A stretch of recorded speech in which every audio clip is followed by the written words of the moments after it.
I am from the... Thank you. Can you all hear me? Yes. Yes, we Yeah. can. Yeah, I'm a lecturer in the Department of Computer Science, Ambrose Ali University. So I'll be your moderator for today. And as we as the program is ongoing, I would like us to quickly introduce ourselves via chat. Please just type your name, your affiliation, and where you are connecting from, so that we can recognize you properly. We'll use some minutes to take that. Please type on the chat box, please type your name, your location, affiliation, and where you're connecting from, so I'll recognize you properly.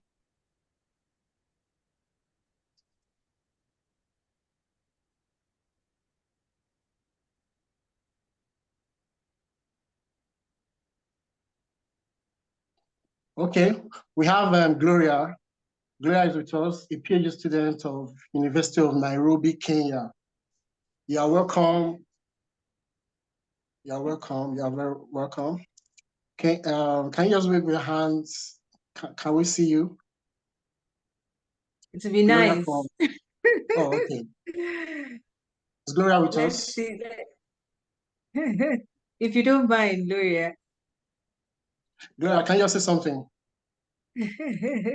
While we wait for people to join, Gloria, you can just get familiar with everyone. That's Gloria Maitaya. It's nice to have you around.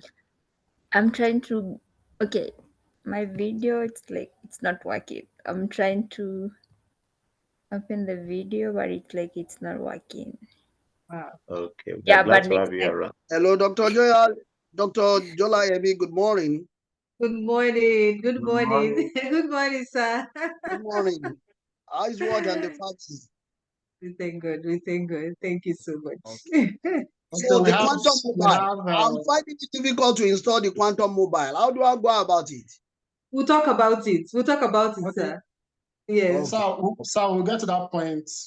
Yes. We're just trying to introduce our guests. So we also have Dr. Eddie Agbegbakon from Grenada University, Okada. You're welcome. Thanks for joining.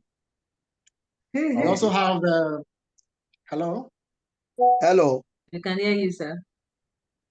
I'm saying my prof there, Professor Lapade.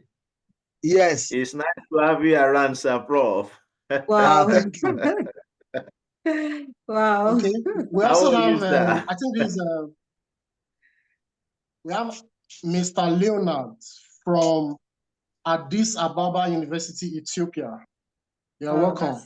Nice. To have you around. It's nice having you around. I don't know if you are connected, if you can just say something to us, Mr. Leonard. Are you with us? Okay, thank you. Good morning, all. I'm Mr. Leonard, of course, from Nigeria, but I'm schooling at Addis Ababa University, doing my master's in material science computational. So, yeah, master's computational. So I'm delighted to be here.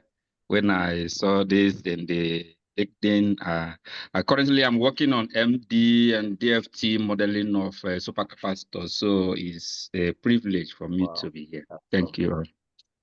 Thank you for joining. All right, thank you. Okay, we also have Dr. Thomas Ujunogwa Daniel.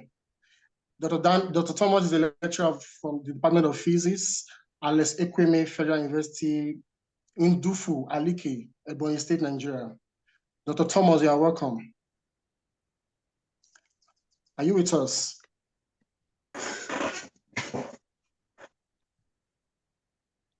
Hello, Dr. Thomas. Sir? Good morning, sir. Okay. You have anything to say? Okay, good morning to you all. I'm happy to be here just to say thank you for the organizers of this program. It's really been exciting and I'm really happy. I'm looking forward for more days, and collaboration also to be able to put to practice what we are learning. Thank you. Yeah. I'm grateful. It's nice having you too. You're welcome. Thank you, sir. We also have Goodness Ajamu Ajamo is an MSc student from CS University, Turkey. You are welcome, goodness. Oh, thank you so much. Can you hear me, please? Yeah, I can Yes, hear we you. can. Oh, beautiful. I'm really excited for the session, and actually, it just resonates with me because I did my undergrad degree at the University of Ilorin, and my thesis centered on the use of variational method to basically solve the atomic molecular problems. So the DFT, I believe, employs the same model or the same pattern of solution. So I'm really excited for to learn about the DFT method and how we could employ it computationally. So yes, I'm excited. Thank you. Thank you. Thank you for joining us. You're welcome. Okay, we also have Dr. Isaiah Eze Igwe from the Department of Physics, Federal University of Dusin. Dr. Isaiah, you're welcome. Are you with us?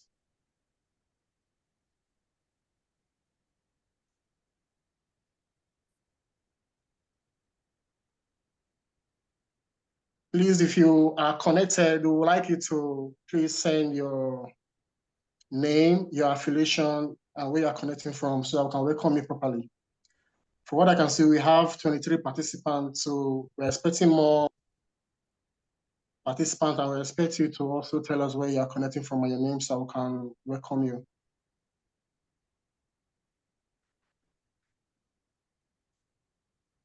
Is Dr. Isaiah with us now? Yes, good morning. Can you hear me? Yeah, we can. All right, thank you for organizing this program again. I think I was present in the last one and I truly enjoyed it. So I'm hoping to also enjoy it again today. More grace to the organizers. Thank you. Thank you very much. And we hope you will enjoy this week's webinar also. And we have a wonderful speaker that will give us a lot of insightful information concerning what we have to do today.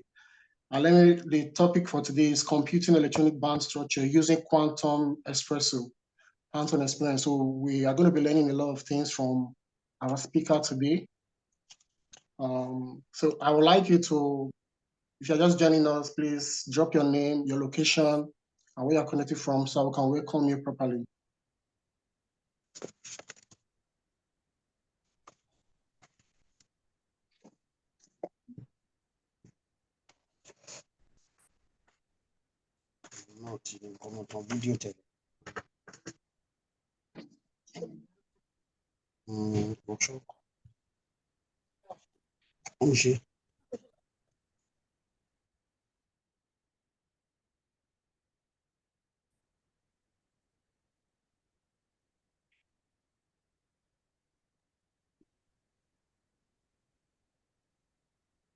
Okay, we have somebody just joining us. We have Adegbo Yega from University of Lagos.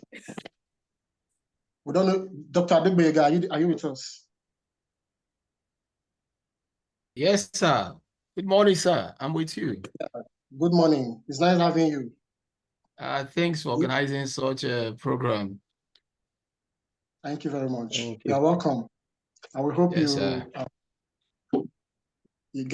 learn a lot from what we have to do today. We also have Dr. Elvis George. Dr. Elvis George is a physics and mathematics educator from Doveland International School, Abuja. Elvis George, you are welcome. Are you with us? Yeah, thank you very much. It's always a pleasure being here.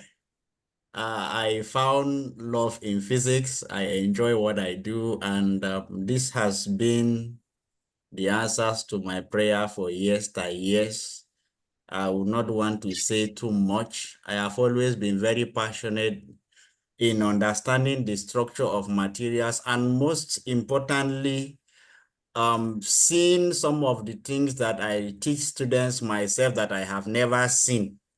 I teach crystal systems. I never understood how they work, what they are. I just pass them across to students the way it was passed to me.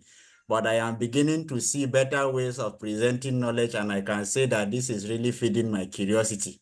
It's a great pleasure being here. Thank you so much for the privilege. Thank you. Thanks for joining us. And we hope that you learn a lot from this webinar. Thank you very much. Thank you. We also have Gabriel Justina Ayomide. She's a graduate of Federal University of Oye Ekiti. You are welcome. Gabriel, are you with us? Yes, sir. Good morning, sir. Yeah, you're welcome. Thanks for joining. Thank you, sir. So please, it's nice to be here again, sir. This is my first time of joining, sir. Okay. You're welcome. We are glad that you're joining us for the first time, and we know that you learn a lot from today's hands-on experience.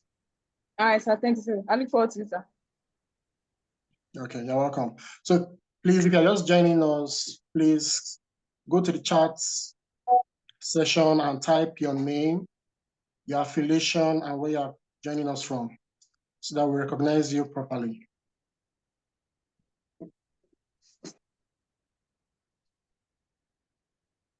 We have a few minutes left to recognize our participants, so please quickly just go to the chat box, put your name, your affiliation, and where you're connected from.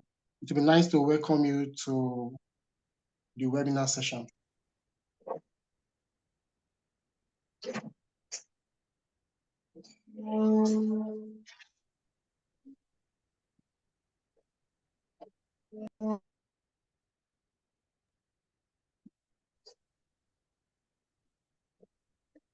Okay, we have Henry Otobrise. Henry, you're welcome, but you didn't tell us your affiliation and where you are connecting from. Yes, Henry, good morning, sir. Good morning. It was a mistake. I was going to type in my affiliation when I clicked on the enter button. I am from Leeds City University, Department of Physics. This is my second time of joining the webinar. It's been an enlightening time for me. I am into computational physics and condensed matter, and this webinar has been an eye-opener, and I look forward to gaining a lot more from it. Thank you, and once again, thank you for joining us. You're welcome, and we hope to share knowledge together today.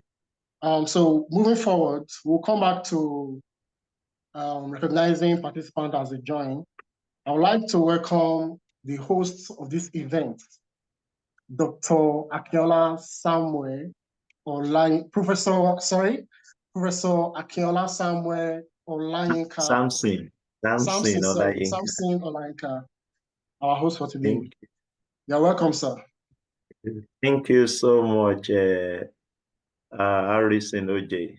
You are much appreciated. Thank you so much. Good morning, my dearest colleague, senior colleagues, and contemporaries in this academic world. I want to say it is my utmost pleasure to welcome each and every one of us to the third in the series of our Center for Computational Science webinar series. And I believe we are all set for a very remarkable experience in today's lecture, which is actually titled Computing Electronic Band Structure Using Quantum Espresso. It's actually going to be a hands-on experience. I want to sincerely appreciate some of the people I'm seeing here. I'm seeing Professor Lapade. Professor Lapade, we were together in Abuja, CESCO, in 2008-2009 for a STEP B intensive training that lasted for about 3 months. And then since then, all of us have been busy doing exploits in different parts of the world. Prof, I sincerely appreciate and welcome you. And those experiences we had. But I can't remember the name. What's the name? Hello? Professor Olayinka. Professor Olayinka. Olayinka. Okay, I can remember. Yes. Still lingers. The memory still lingers. Not to have you around. Yes, I can actually remember. Build on some of those legs. Okay, well done, Prof. So I believe sincerely it's an opportunity for us to collaborate on some of the great things we had conceived that time by collaborating together. Our presenter today, she's no other person than a Dr. Rita Omamuyowi.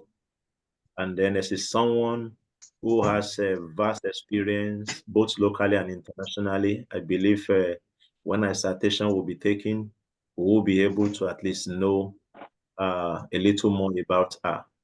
She's actually the best for this topic, and I believe we stand to gain a lot as we go on in this webinar today.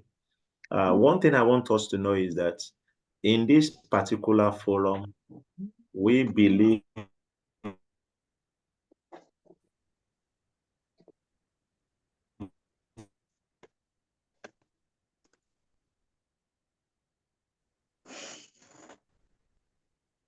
in the spirit of we believe that it's an opportunity for us. We believe in the slogan, in togetherness, we can actually build a formidable team that can create innovative solution that can influence and then make positive impact in our immediate environment. And so we are all learners, and then the strength of successful and innovative research, we believe, rested in collaboration. So we are open to collaborate with everybody and anybody. It's just a matter of us having understanding that we are working together as a team. And I believe together we can actually create solutions that will solve some of the problems we are currently facing in our environment using computational science approach. So once again, you are most welcome. And I wish each and every one of us a very memorable experience as we go through this lecture today. Thank you very much. Thank you, sir. Thank you, Professor Olayinka, for that wonderful opening remark. Thank you for the initiative to organize such a program. Now we go over to introduction of the presenter and the citation. Please, I would like us to focus on the speaker for today, Dr. Omamuyowi Rita Jolayemi. So I will briefly take our citation. You're welcome, ma'am. Thank you. So the citation for Dr. Omamuyowi Rita Jolayemi is as follows. She's a Nigerian physicist with a background in computational material physics. She holds a PhD in theoretical and mathematical physics from University of Benin. And her doctoral research focused on the first principle study of the half metallic properties of the bulk and low index surfaces of compounds like RibC, RibMoC, and RibMoT. I hope I'm correct. She completed this study under the guidance of her supervisor, late Professor John O. Idiodi. In addition to her PhD, Omamuyowi holds a Master of Science degree in theoretical and mathematical physics from University of Benin, where she achieved an impressive GPA of 4.6, which is 73.72%. She also earned a Bachelor of Science in Physics Education from the same institution. Omamuyowi's research goes beyond her academic accomplishment, as she is currently deeply engaged in the screening of materials suitable for thermoelectric application through computational methods. Her contributions in this domain have resulted in publications in renowned scientific journals, demonstrating her commitment to advancing our understanding of various physical phenomena. Through teaching and work experience, Omamuyowi has made a significant impact on students and educational institutions in Nigeria. She currently serves as a lecturer at Coventry University, where she imparts her knowledge of physics to undergraduate students, mentors budding scholars, and contributes to department initiatives. Moreover, she has taken on roles such as an online tutor in mathematics and physics, an examiner for the West African Examination Council and National Examination Council NECO, and an instructor at workshops aimed at educating students about the use of quantum ESPRESSO codes in material science at the University of Benin, Nigeria. Omomuyiwa Rita Jolayemi has actively participated in conferences and workshops related to our field, staying current with the latest development and computational material physics and electronic structure method.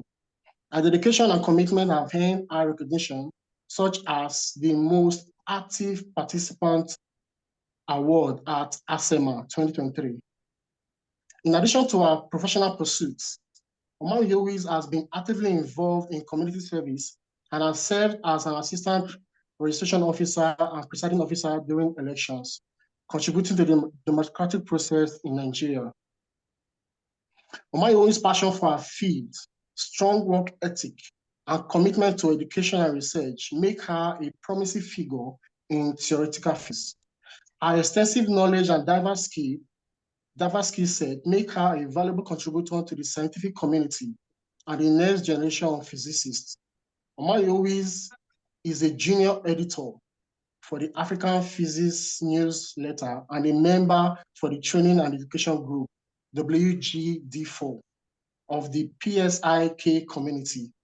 She also served as a secretary to the Applied Physics Research Cluster in Covenant University. You're welcome, Dr. Omomuyiwa Rita Jolayemi. Thank you for joining us. Thank you so much. Thank you so much, Dr. Harrison. Thank you. I'm so happy and delighted to be here. I feel very comfortable because I'm in the midst of, friends, colleagues, and some people I've worked with in the past. And I believe strongly that we'll have a great time together. So I want to share my slide now. Prof, can you please enable me to share? Okay, you can go ahead. Okay.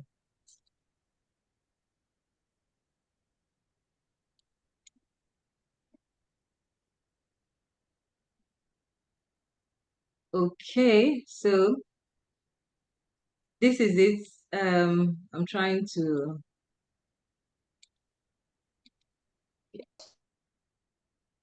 Okay, so this morning we'll be doing something that is really practical.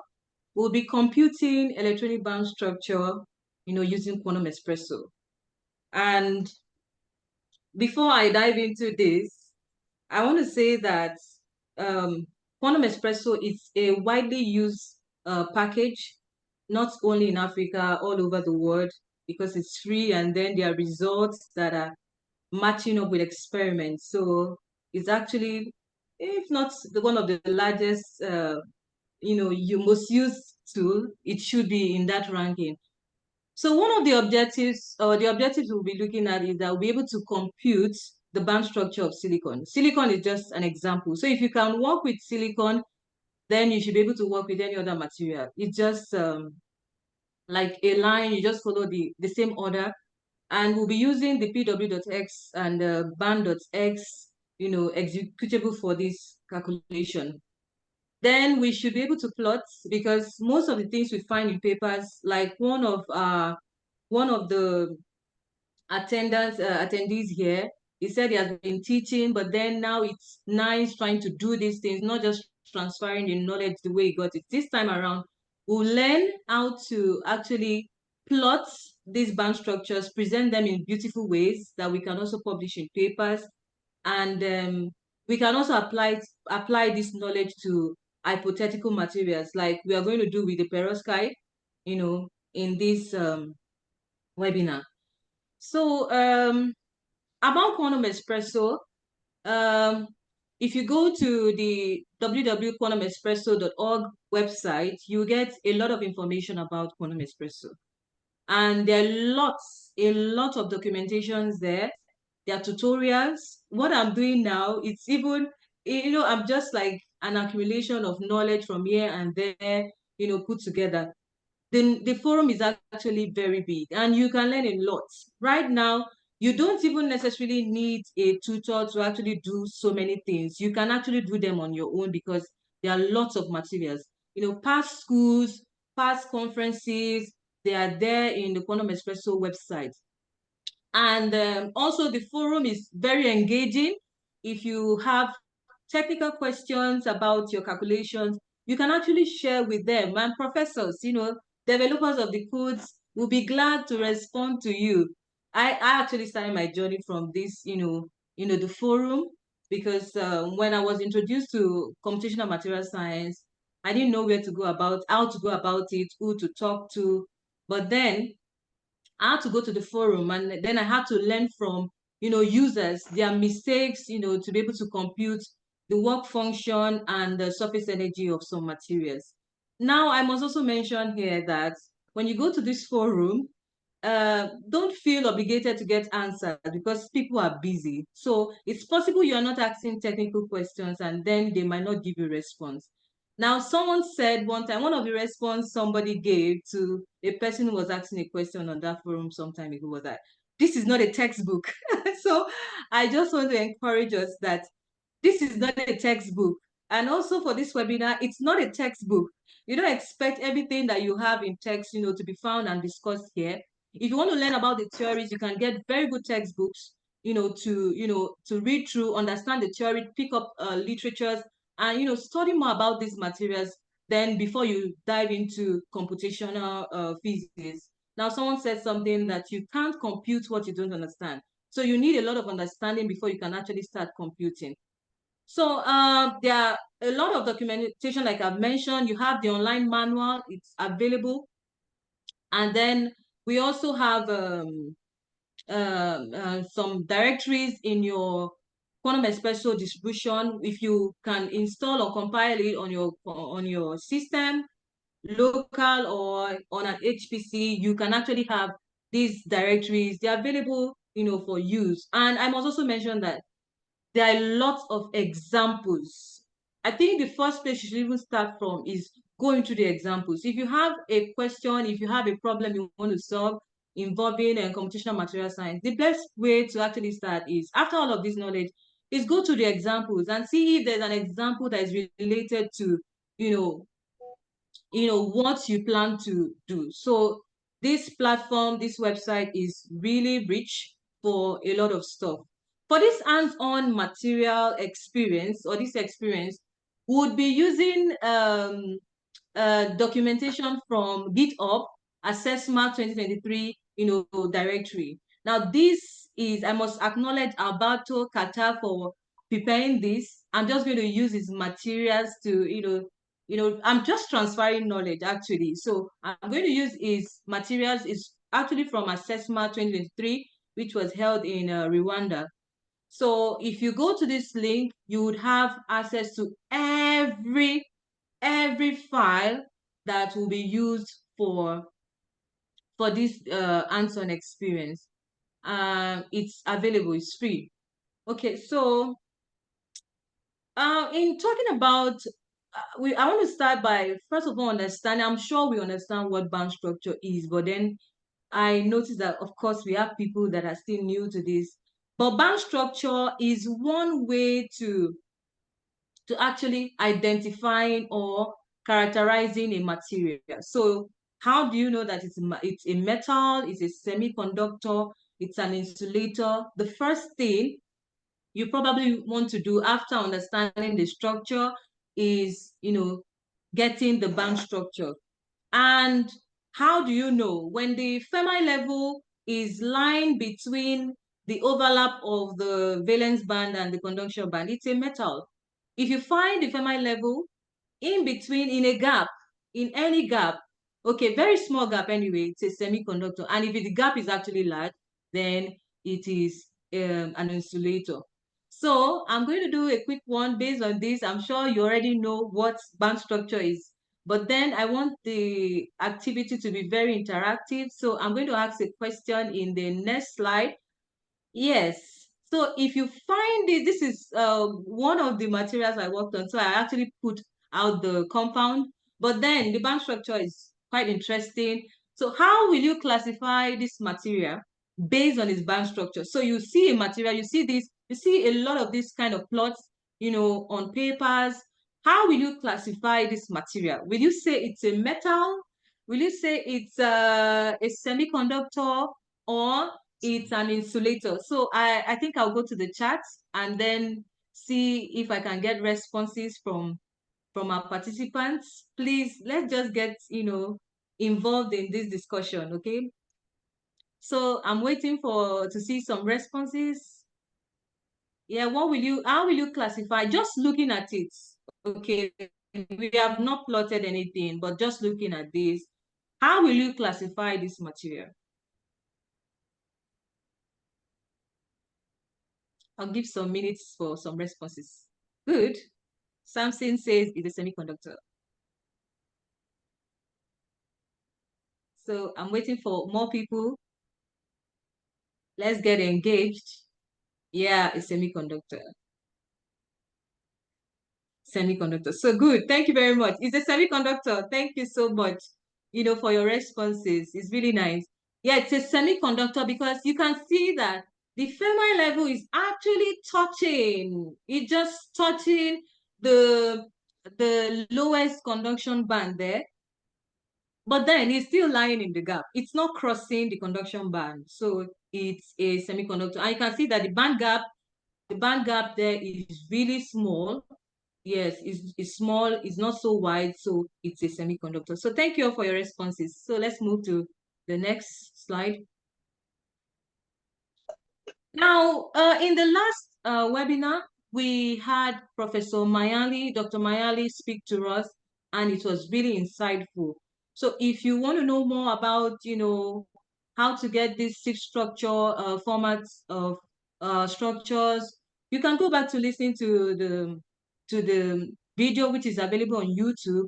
And also, I'm going to mention that these databases, they are numerous. Okay, so I'm just going to mention a few that resonate very well with me. I use them interactively for my work. So you have the materials project, you have the crystallography.net COD. I love that one because it's quite easy to access the structures. You don't need a login details to do that.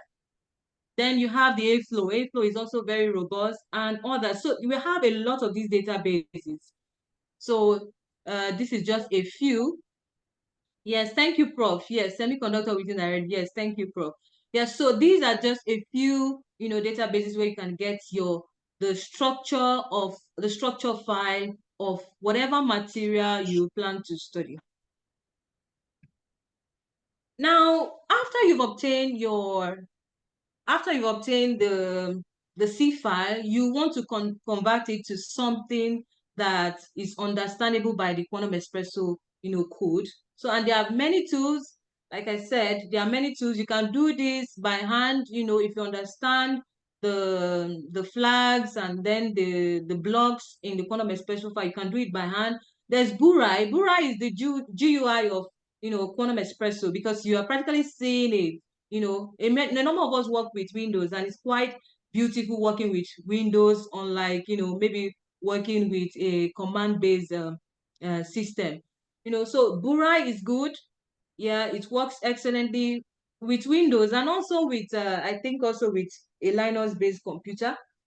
There's Sift2Cell. Sift2Cell is actually my favorite.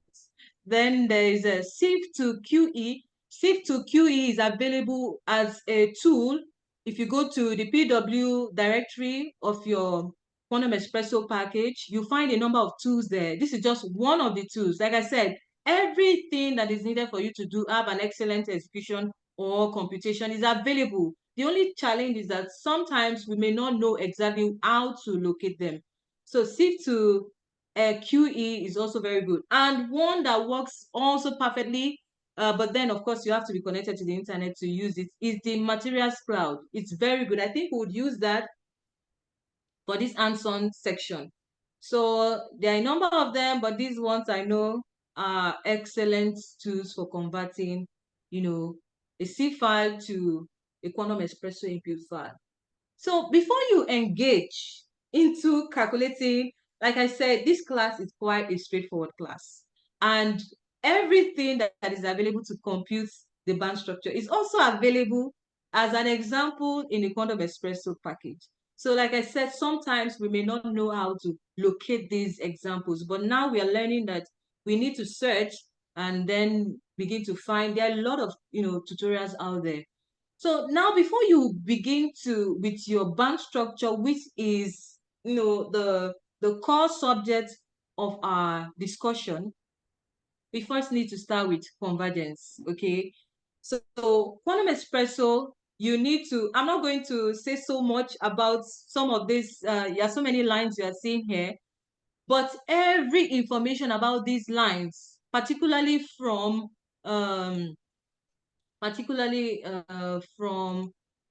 from this point, the control block down to the K point block, every input description, if you need an input description of each of these lines, is also available online. You can just type PW input description and you have all of this. It gives you definitions, it gives you information, and then it solves a lot of whatever challenge that it is here. So we start with an ECOT value because it's plane wave, and then we need like a good value for ECOT. So you start with that.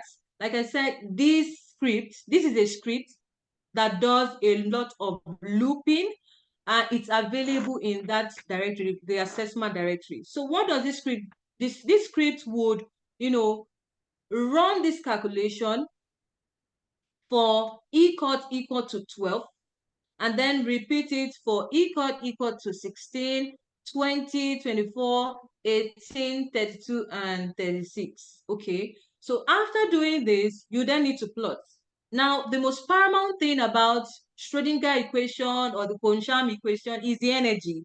But the energy itself is not as useful as, just the energy. When you take the energy difference, then it becomes very useful, because when you want to work with the maybe the work function, binding energy, these are just difference in energy. Okay, so the energy itself, it's as beautiful as this, doesn't give a lot of interpretation compared to when you take energy differences. So we get the total energy, and of course we know that when we solve this Poncham equation, or the Schrodinger, which is also like the Schrodinger equation, but for a one electron, it gives us the total energy, which is the eigenvalue.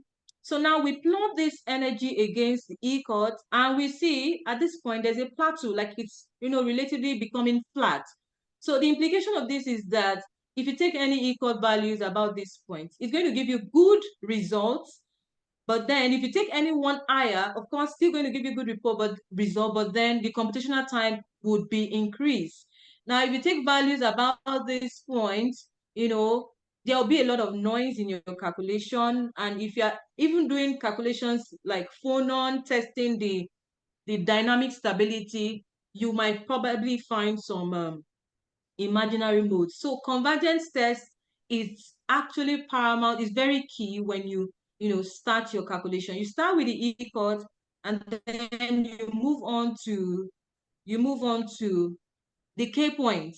So the K point is also very vital in our calculation. Remember, we are working with the reciprocal space, so we also need to converge these K points appropriately. So this is a script. This script is also available in that folder. So what it does, so we have like an optimized value for ECOT already, which is 36, and then we take this script to run K point for 2, 4, 6, and 8.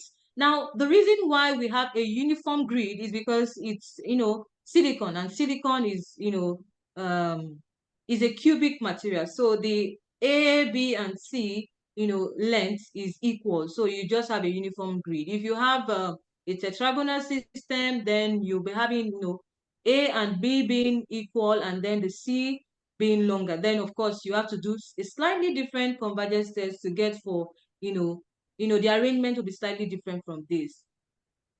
Okay, so we now move. So you can also see that the K point, see this flat point as from 4, 6, and 8.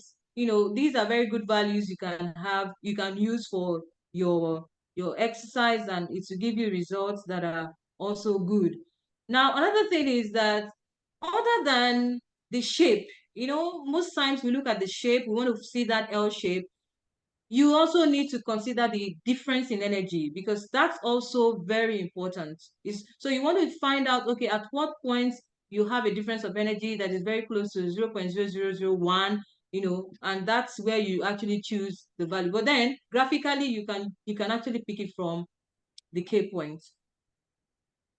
So we assume that we've completed convergence tests for E chords, for K points, and then finally we need to get the lattice parameter. So the lattice parameter is, you know, is displayed using this Seldon-1.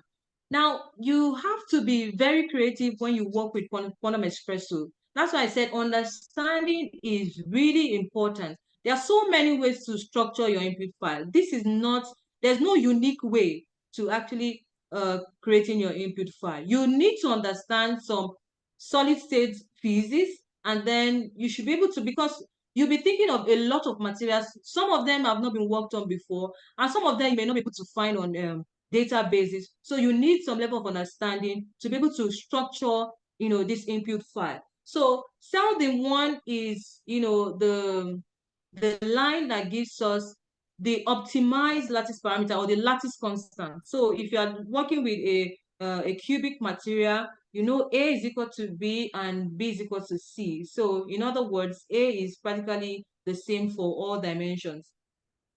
And then eyebrow 2 speaks of, you know, what kind of cubic material FCC that you are working with. Now, all of this information you already know. So you need to find the Seldon-1. In sometimes you can even specify cell, instead of putting Seldon-1, you can say A, because when you put Seldon-1, the unit is in Bohr units, atomic units. So, but then you can actually specify in Armstrong and just, you know, state it as A. And if you don't like it that way, you can even specify eyebrow is equal to 0 and put the lattice vectors contributing to this structure in a box which we call the cell parameter. So this prerequisite step, they are really critical when you start your calculations because of the pseudo potential that you are also using. Now, the exchange correlational function is in this little line here. So everything about this you need to converge results to suit your pseudo potential. So having done all of this, we now move on to the band structure itself. So the first thing we'll do is to use the pw.x calculation, you know, executable for the, you know, when you start. So you've optimized, you already have everything in place. Then you have a simple input file like this. This input file you can generate on your own. You can do it by hand. You can generate it on with sieve to cell.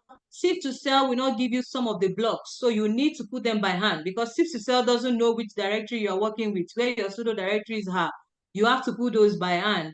And then you know, even with materials project, it even gives you, it suggests pseudo potentials that you can use, and you can download all of that in one folder. So your first thing is the first thing in computing the electronics band structure is to do an SCF calculation with the pw.x, you know, code, and you run this on quantum espresso by just saying pw.x less than this file name. It depends on you, whichever way you choose to. Now, but just the format should just remain. The input file should have .in, and then the output file should have .out. Okay. So having completed the SCF calculation, then you need to do the bands calculation. The bands calculation is like a non-SCF calculation. The title of this calculation is bands. A number of times people make mistakes. They put it as NSCF, but the right thing is bands. And then you also need to indicate the number of bands, because if you don't indicate the number of bands, if it's not enough, then sometimes you could have situations where all the bands are not properly captured in the band structure. You would have some, you know, missing conduction band and the like. So you need to put the right number of, you know, N bands. And if you want to know more about N bands, you go to the input description, You find that there. It gives you like, it's related to the number of Quotient states. So you can find that there. Now, another thing that's quite different is the K points. So this time around, you'll be specifying the K point to asymmetry point in the broadline zone of your structure. And the K points, you can actually get that from, yes, I think Materials Cloud provides information about that. Aflow provides information, about this. So, and also ESPRESSO. ESPRESSO is a visualization tool for ESPRESSO. You can actually, get the information about the K point for a particular system using some of these tools. So you run the bands, and then finally you run the bands.x. So bands.x produces the file that will be needed for plotting. So it produces the data file that you would plot. Okay, and that file, depending on what you name it, yeah, just give it a beautiful name that you like. I think this is fine. Yes. Okay. So, but if you choose not to, give it, there's no particular stereotype way of doing this. You just have to be flexible as you work. So you run your bands.x, and of course the input file name doesn't have to be bands.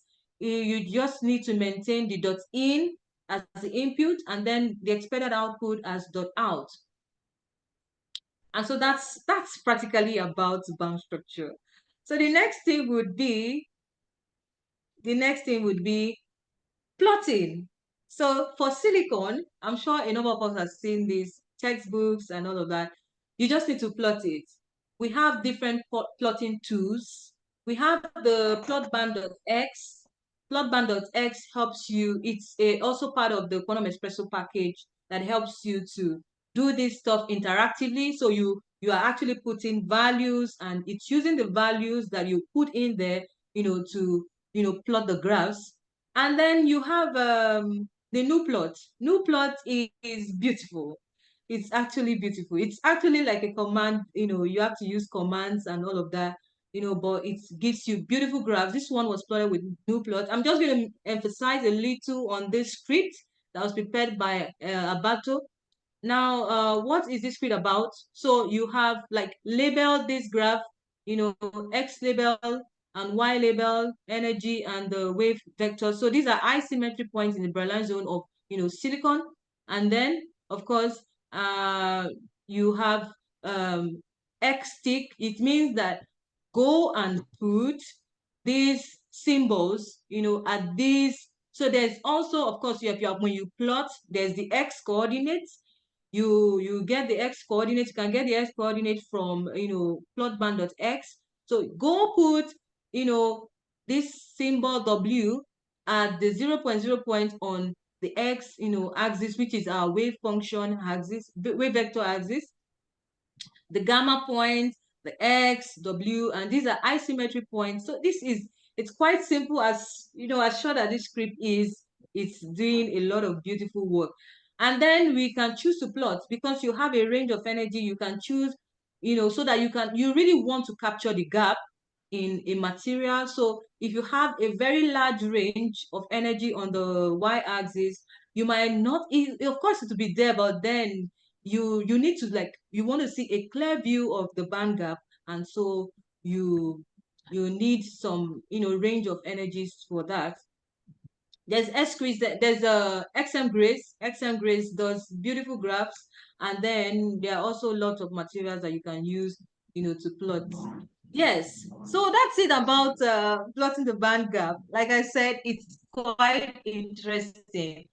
And computational methods have solved a lot of problems, especially in Africa, where we are still trying to build our labs. Okay, so there are a lot we can do with computational material science, and then would find results that are as good as experiment. Now, permit me to digress a little. So why do we have to, when you study black bodies of materials, you do this at, the black body spectrum. You do this at very, very high temperature. So do you mean every time you have to do an experiment involving let's say the black body, spectrum? you have to go to a temperature as high as the temperature of the sun. So, Planck was very, theoretical. I was like, oh, let's solve this problem. I use mathematical method and, was able to reproduce the same result as you have in the experiment. So what the Konsham equation, the quantum espresso package is to try to reproduce, results that are close to experiment. If they are not exactly as close to experiment, the difference will be very small, and it could be as a result of maybe the choice of pseudo potential that you have used, or even the if you have not done a proper convergence of these parameters that we talked about. So these are the things that can introduce noise and some divergence from experimental results. But so far, you go check literature. This is a 2024 paper, and I must say that this is something we'll try to reproduce here in this tutorial. So I don't know if there are questions. We can take a bit of questions, or we can move on to the next section of our slide, because as it is, it's thank you from me. So we go into the proper hands-on section, afterwards. So that's it. Thank you. Thank you very much, Dr. Mamuyobi. Thank you for that introduction. Please, if you have any question, please indicate. So we have a question from Thomas Daniel. Please, can you ask a question? Thomas Daniel, Yes. you're raising up your hand. Yes, sir. Okay. Okay, thank you, Dr. Rita. Please, I just need a few clarification on this. What you are discussing, I was just trying to relate to modeling molecular systems. Sometimes if you want to find maybe like excited states of a molecule, we usually do geometry optimization. Then look for a point where you have a minima, maybe where you have an absence of a negative in the vibrational frequency to show that a minima has been established before you can now continue to do time-dependent density functional theory to look for some other property. So my question is, in regards to quantum espresso actually working with periodic system, do we have a point like that? I was thinking whether the SCF would be similar to that before you can do other calculations. So I need clarity on this. Then secondly, like if you are using Oka or even Gaussian, let's say like Oka now, sometimes when you do geometry optimization, beyond knowing that, beyond the end comment that the computation has come to end, you can get like hooray to show that a point of convergence has been achieved. So how do we get this in regards to using quantum espresso to be sure that, yes, the computation has actually come to a good end, to be able to have a balance for other calculation? So that's my question. Thank you. Then, sorry, man. Then lastly, like pseudo potential, you mentioned pseudo potential and some other parameters. Then I was thinking, because sometimes, like if it's a molecular system, if you are using the theory level that you're going to use, there are parameters that could guide the choice of either your functional and basis set. So do we have, or which of the parameter in quantum espresso as discussed can be related to, can be said to be like the choice of the theory level, maybe the way we have basis sets and functional, and what could also guide the choice of basis set? Because I know that we also have a long-range correlated and hybrid functional, as the case may be. So can you shed more light on this? Thank you. Thank you so much. Thank you so much. You're actually speaking from a wealth of experience in all of this. I don't even do all of this molecular dynamics, okay? But then with quantum espresso, basically the properties you'll be calculating for are ground states, not excited states. You need to interface it with some other tools to get, excited states, okay?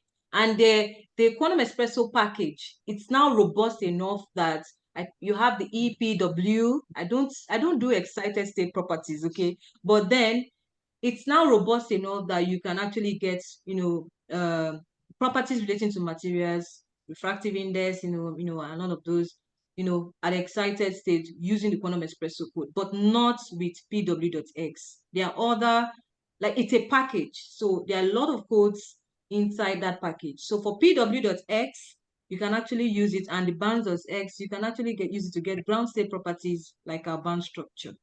Then you said something about using codes that gives you URE and everything. Yes, yeah, I think these are just part of the way the codes are built. Originally, Quantum Espresso was written with Fortran. Yeah, I think it's still written. It's still in Fortran. Of course, there are different people are taking it to different dimensions, making it very easy to work with. So it depends on whoever prepared the code.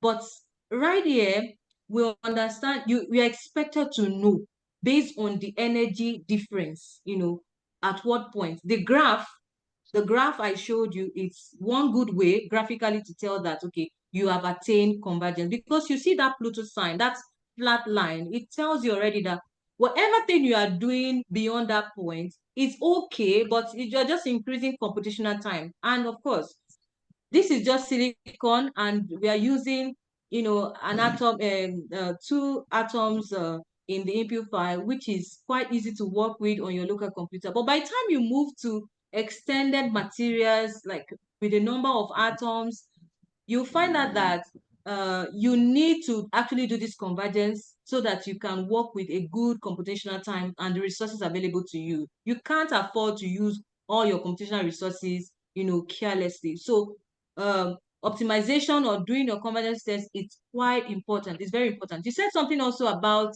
the theory. When I said that, I said this hands-on experience is not like a textbook. I had to borrow that word from the PW. It's not a textbook.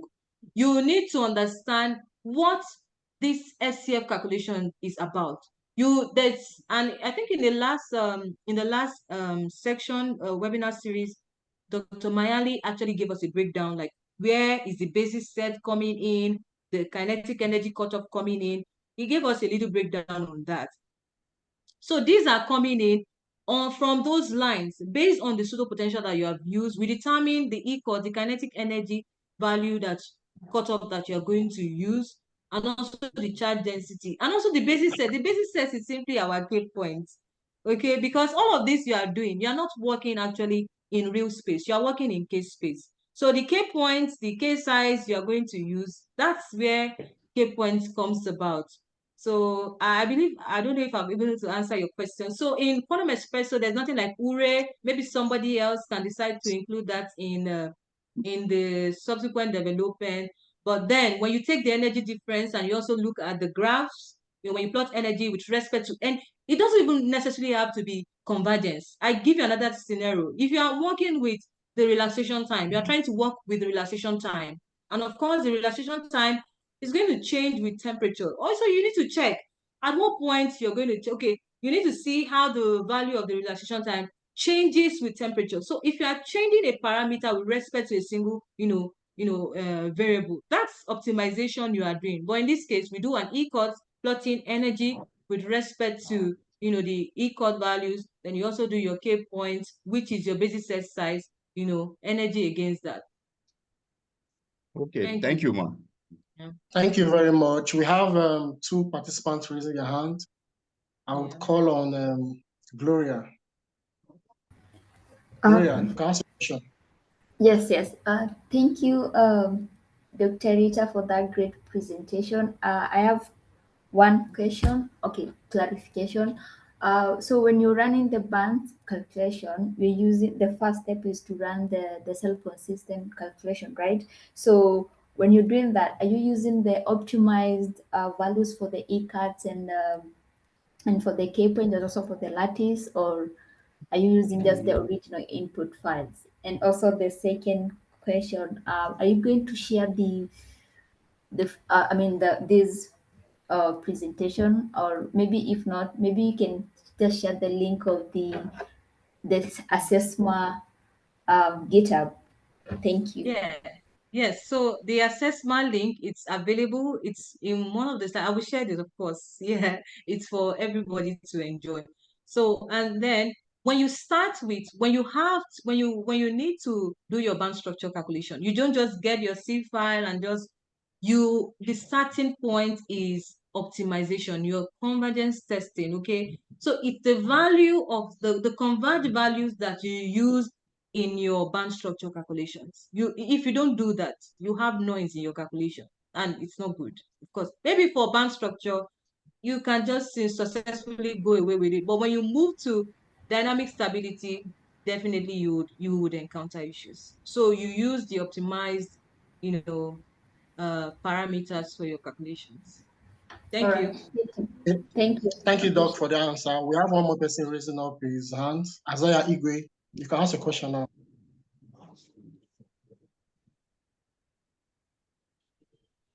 Dr. Isaiah Igwe.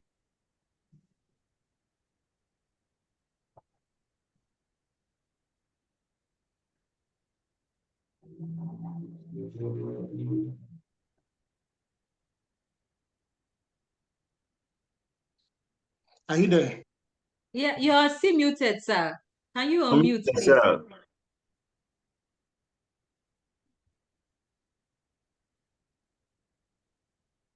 Maybe you take the next person. Oh, yes, yes.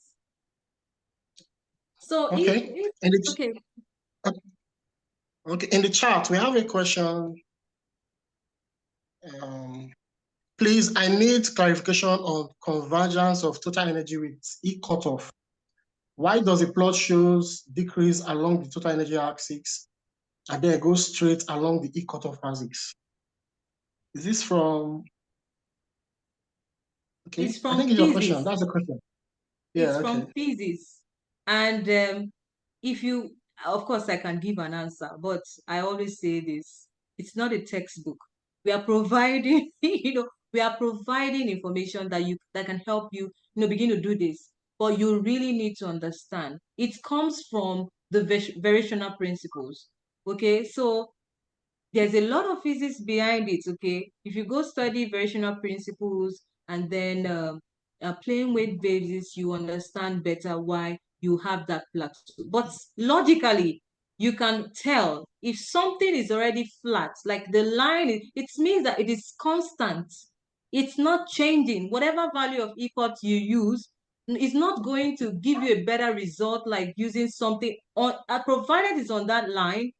You already have good values. The only thing that is going to be changing there is computational time.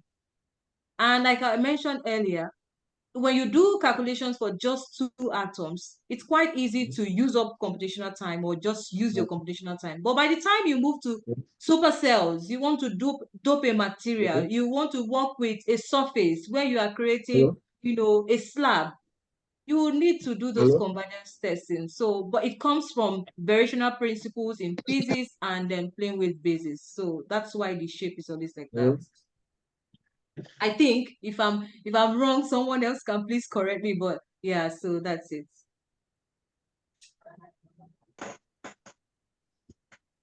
Umukoro, you're trying to say something. Do you have a question for us? Umukoro.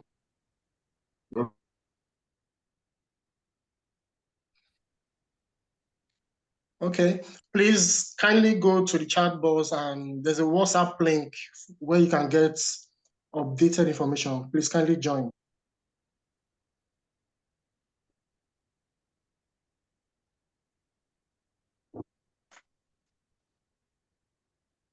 Okay.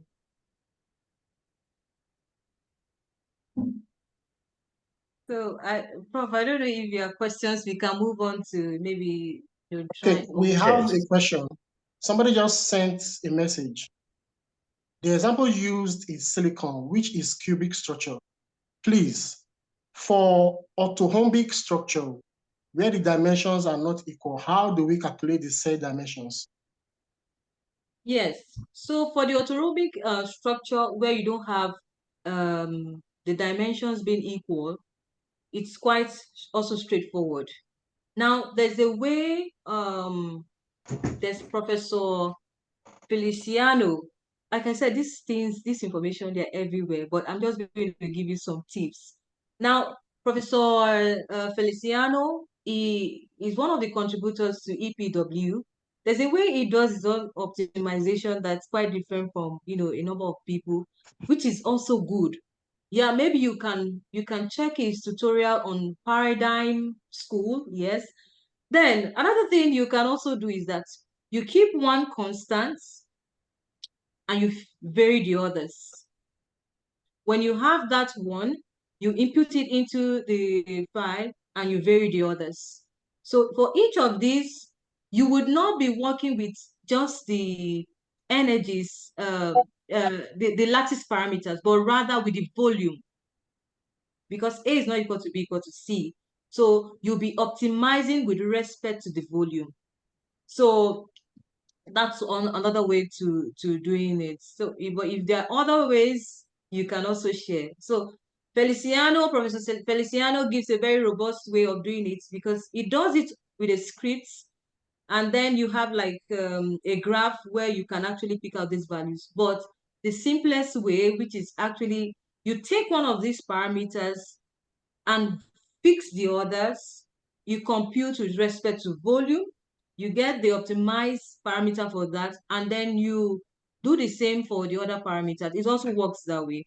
And then Quantum Espresso has a beautiful, calculation. We call it the relaxation calculation, the VC relax, the variable cell relaxation.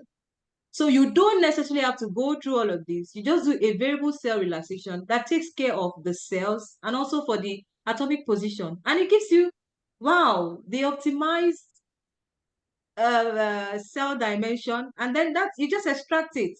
So you don't have to do it the crude way. Just do a VC relax in Quantum Espresso. It's available. You do a VC relax. So your calculation is going to be VC relax. And then you have, it's called variable cell. So you are varying the cell. And what is optimization? You are varying stuff. So you do a variable cell relaxation optimization, and you get beautiful with Quantum Espresso. Thank you. Thank you, Doc, for that insightful answer. We'll be moving to the hands-on session in a minute, but before we do that, Ayinde Sheun, your hand is up for a while now. Can you ask your question? All right. Good morning from here. I really appreciate this presentation, though I a little bit joined late.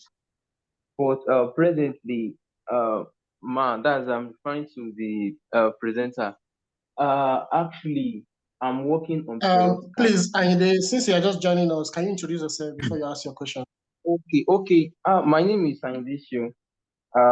From Nigerian Lagos State University, MSc student. And presently, I'm working on perovskite. And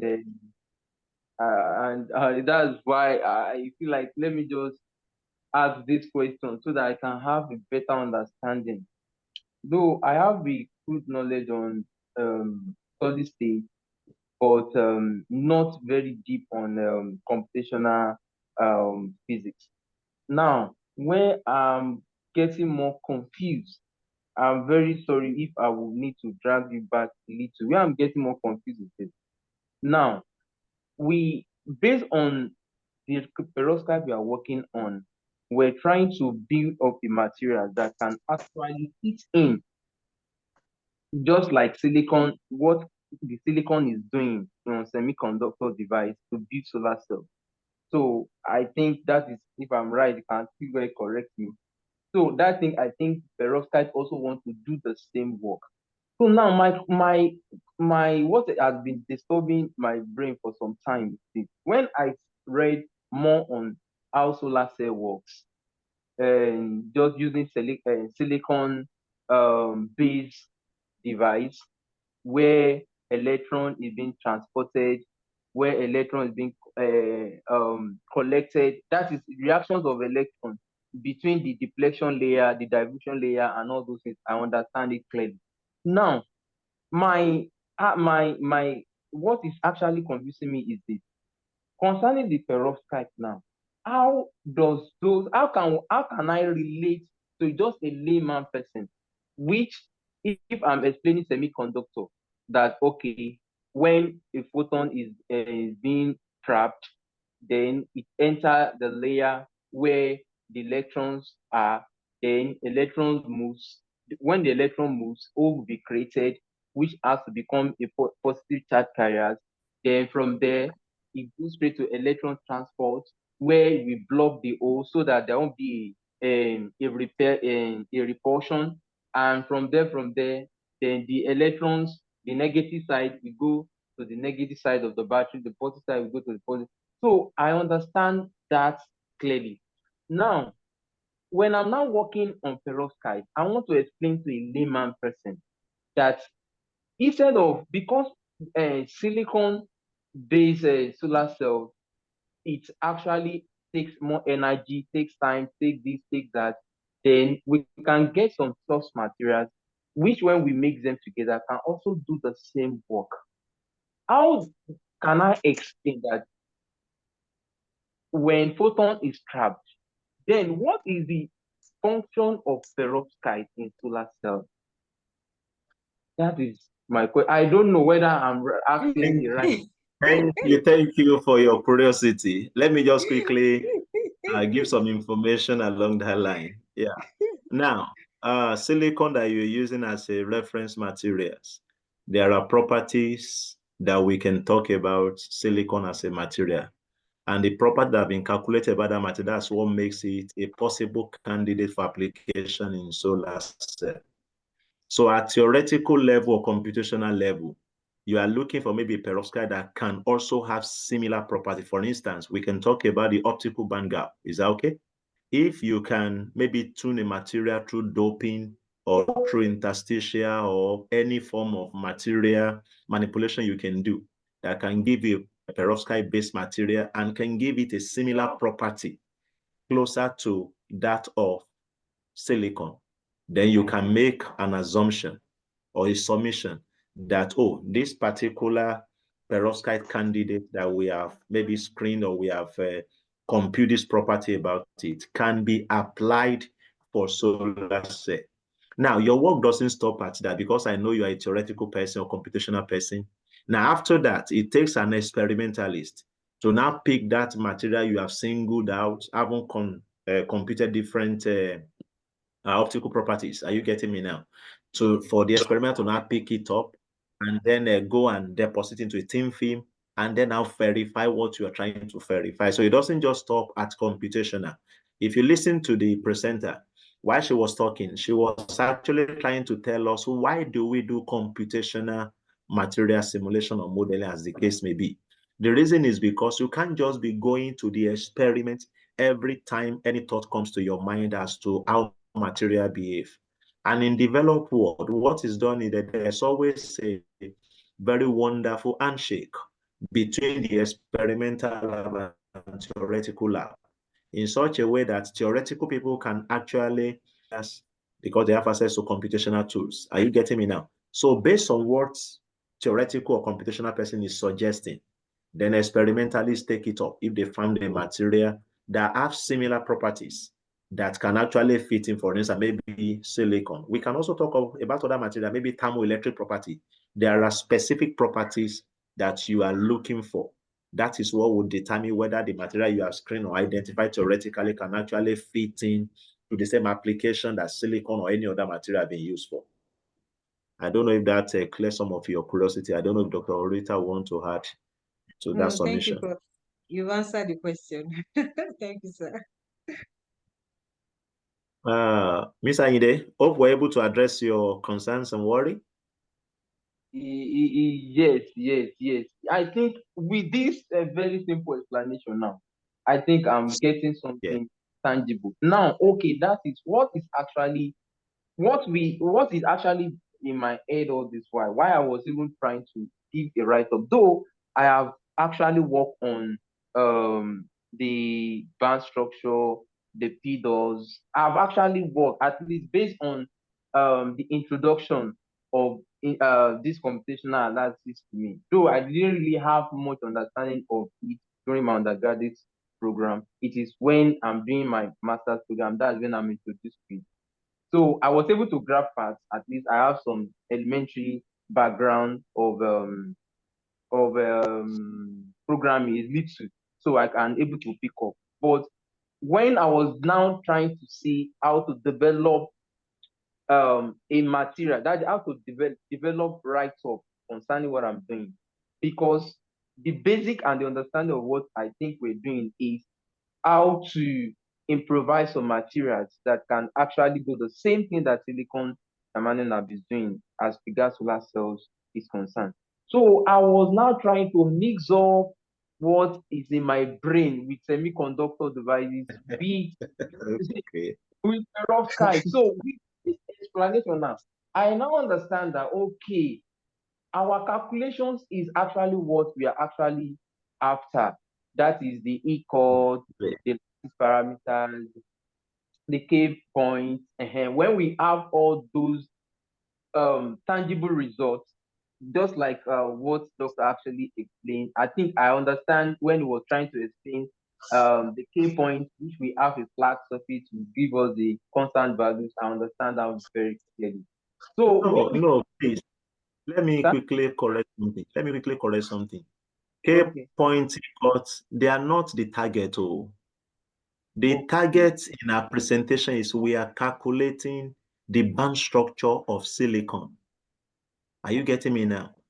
And the interest is that we want to be able to classify the material, whether it's a semiconductor or whether it's a conductor or whether it's an insulator. And it's a pity you say you joined very late. She actually gave a class a question whereby we had to look at structure that had been calculated before, and all of us agreed that that was a semiconductor based on the gap. You know what I think you can do so that we can actually achieve more? Please join our WhatsApp group, and then you can always post your question and then your curiosity on that platform. I'm really impressed that so many of us are responding to some of the curiosity, because if you have to be taking some of these curiosity here, we may not be able to achieve much due to the limited time available to us. But on the forum, on the WhatsApp group, anybody can just contribute to some of your curiosity. I want to commend your initiative. God bless you.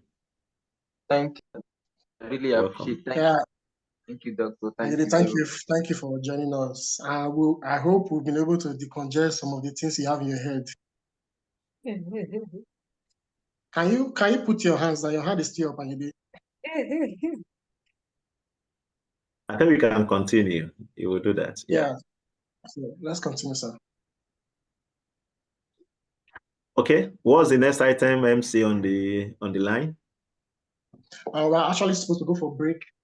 Virtual tour of FET simulation.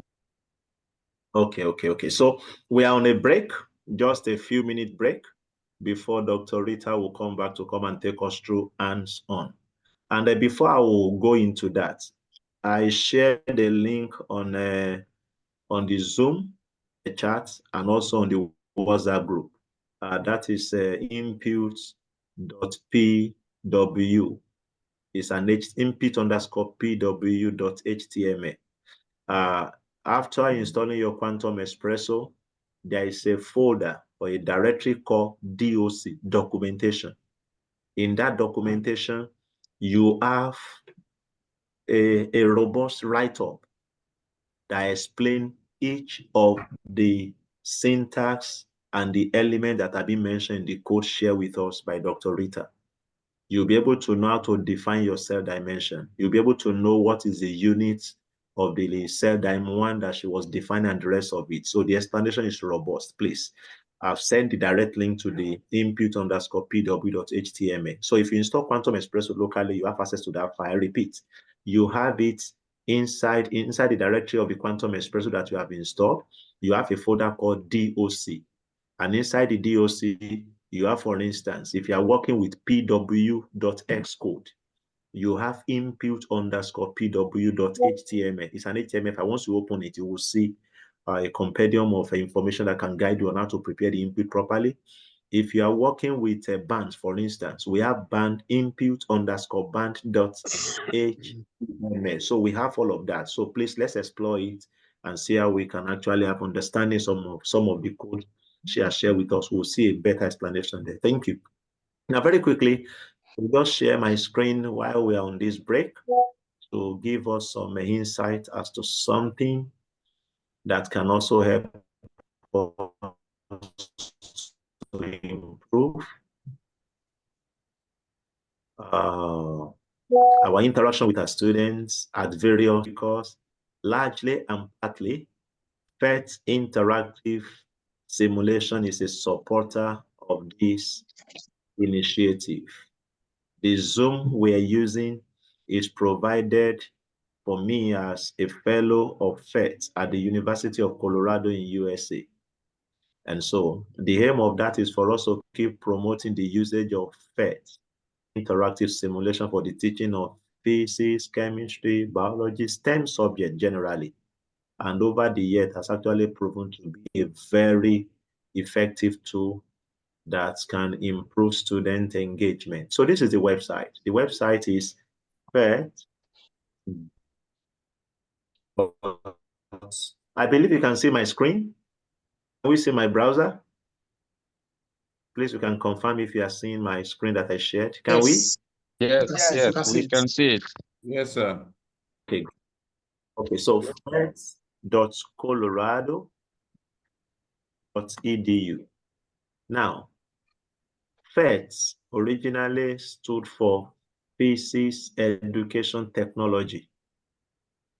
But over the years, it has gone beyond physics. It was an initiative of a Nobel laureate in physics by the name Carl Wieman.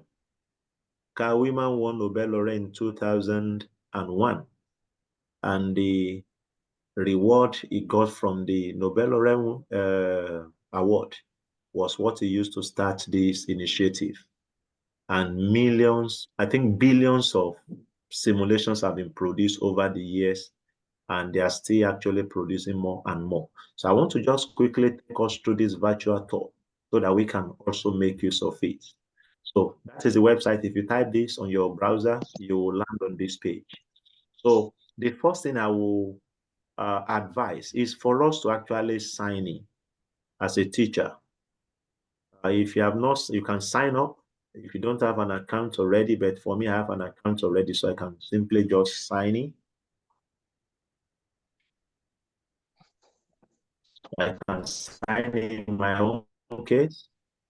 But if you don't have an account, you can click register and register an account. The beauty of registering an account is that you won't have access to ordinarily if you didn't register. So I'm logging in to be able to access some of the great resources that are available here. And so maybe later I will donate. Okay, so we have simulations. Under this simulation, we have all simulation. We have physics, mathematics and statistics, chemistry, space and biology. And one beautiful thing, maybe I should just go to this page, is that we also have PhET sims that have actually been translated in our Nigerian languages. I believe that will be interesting to so many of us. Let's go through. Let me pick any Nigerian language, for instance. Do you have anybody who speaks Hausa or Yoruba here? Or Igbo? Hausa. I want to pick any of them now. Hausa. Okay, great. Hausa, please. Just let's check through quickly. I'm trying to also be mindful of time. Great. So we have 104 simulations in this language. I think that is amazing. If you want to engage students in their local language using simulation, you can. So, and at this point in time, it may be difficult for me to now interact with this. Okay, but I think I can use it. Okay, looking at it. Okay, let me make use of this. This talks about basic electricity, for instance.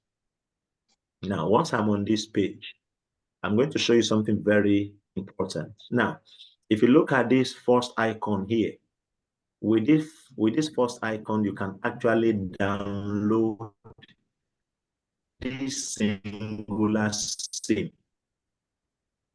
and have it as an HTML file that you can use offline. Once I click this, it will be downloaded, and I can use it offline. I don't need internet to use it again. So the issue of internet is not available in my school. I cannot use sim does not arise. It's available offline. Down this page also, you can actually download the complete offline simulation for the whole of the sim that are available. You can download it down the page here. Just click on this. You will be able to download. Maybe I should copy this link and also share it with us on our group chat. Okay. Now, beyond that, let me go back to the top of this page. Now, I can also embed it on a website. I've done some training with some teachers in the past where this was actually embedded on some site. Maybe I can share some of those sites with us for us to just have a look of what we can do. Then you can add it to your Google Classroom. I believe some of us know what Google Classroom is. You want to engage your student on Google, you can. You can share it on Facebook and at the same time on Twitter, which is now X, okay? Now, I can as well run this simulation online. So if I click on this now, this simulation will open for me to access it online. So it will load in a few seconds. And then I can choose any of the, we have RLC here, okay?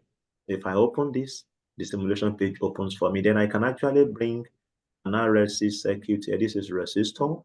This is L. Where is my inductor? Okay. I can construct an RLC circuit here. And I can then get a battery to power this, or an AC signal to power it if it's an AC I want, okay?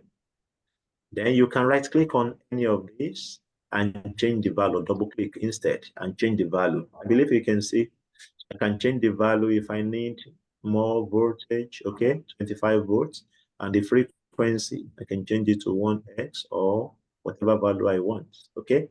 Then this resistor can also, I can double click it and change the value. And you can see I'm not seeing resistance now. I'm seeing Tujia. I know resistance or resistor in Hausa is Tujia. Put together. And I can also double click this. Okay. You can see I can change the value of my inductor at the same time. I can also change the value of my capacitor. Okay. Then I have wire to connect them. So it's just a matter of picking wire and begin to connect. Okay. Pick wire again. I may not have time to arrange it beautifully. Okay. Okay. So I can also connect this. I can also connect this. If I want to make it more interesting, I can then come and put a key here. Okay. Then I can drag this. So if I want to, I can click this and the circuit is closed. Okay. So we can begin to show some of the parameters that we have set here.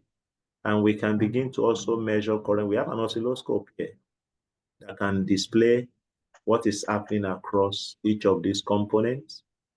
I can measure current at any point in time in this circuit, okay? It will be displayed as a function. So we have a lot we can do with FetSim, and I believe sincerely it's something that we can actually explore to improve our engagement with the students. So I think in order to save time for the main thing why we are here, this will be all I will be able to do for now. Thank you for your time. Except maybe, Thank you very I don't much. think I want to take okay, thank you, let's continue. Yeah. Thank you very much, Prof. You're most welcome.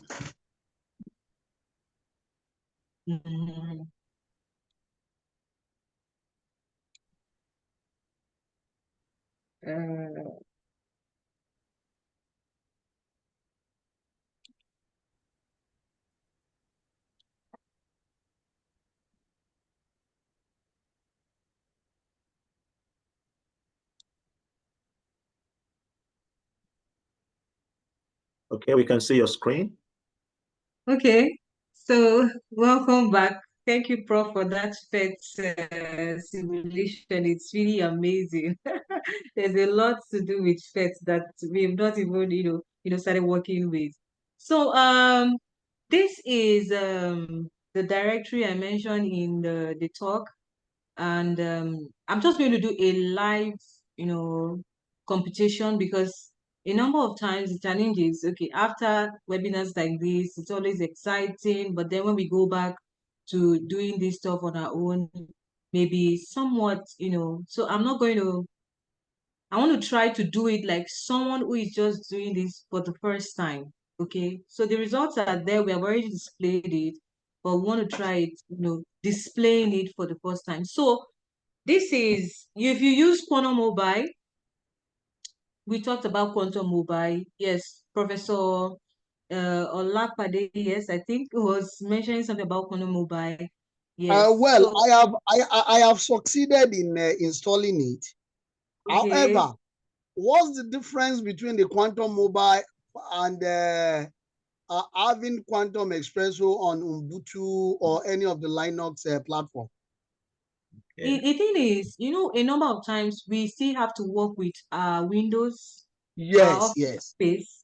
So, yes. and before now, people would partition. So you have your Windows on one part, and then you have Ubuntu on the other part. And if you need to switch, maybe you would need to switch to working with your command prompt.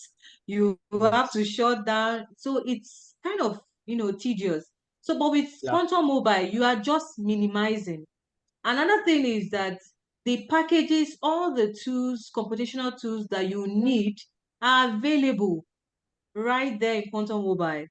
So you don't need to start downloading libraries and making sure that this is compatible with my computer. So It is you not. install Quantum Espresso, installing Tamo. Yeah, ESPRESSO, no. Everything is already there. So it's like a full package that's just been gifted to us. Like, just use it and enjoy it.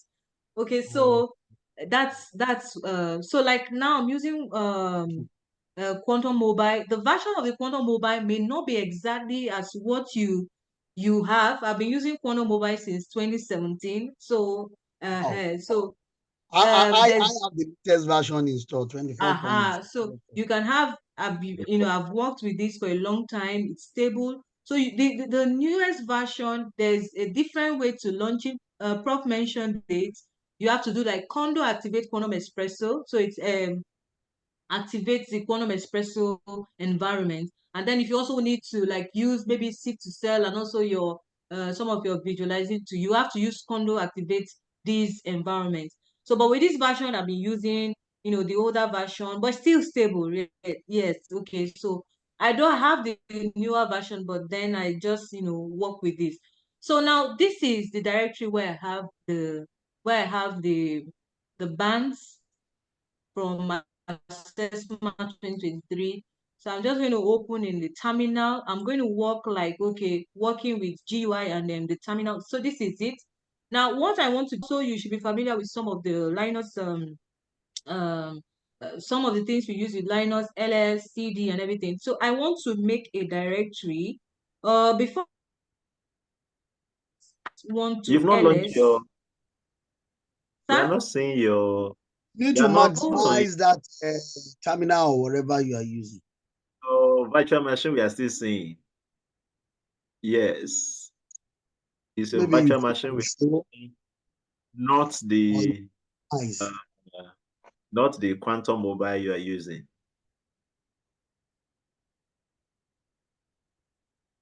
Like we lost her.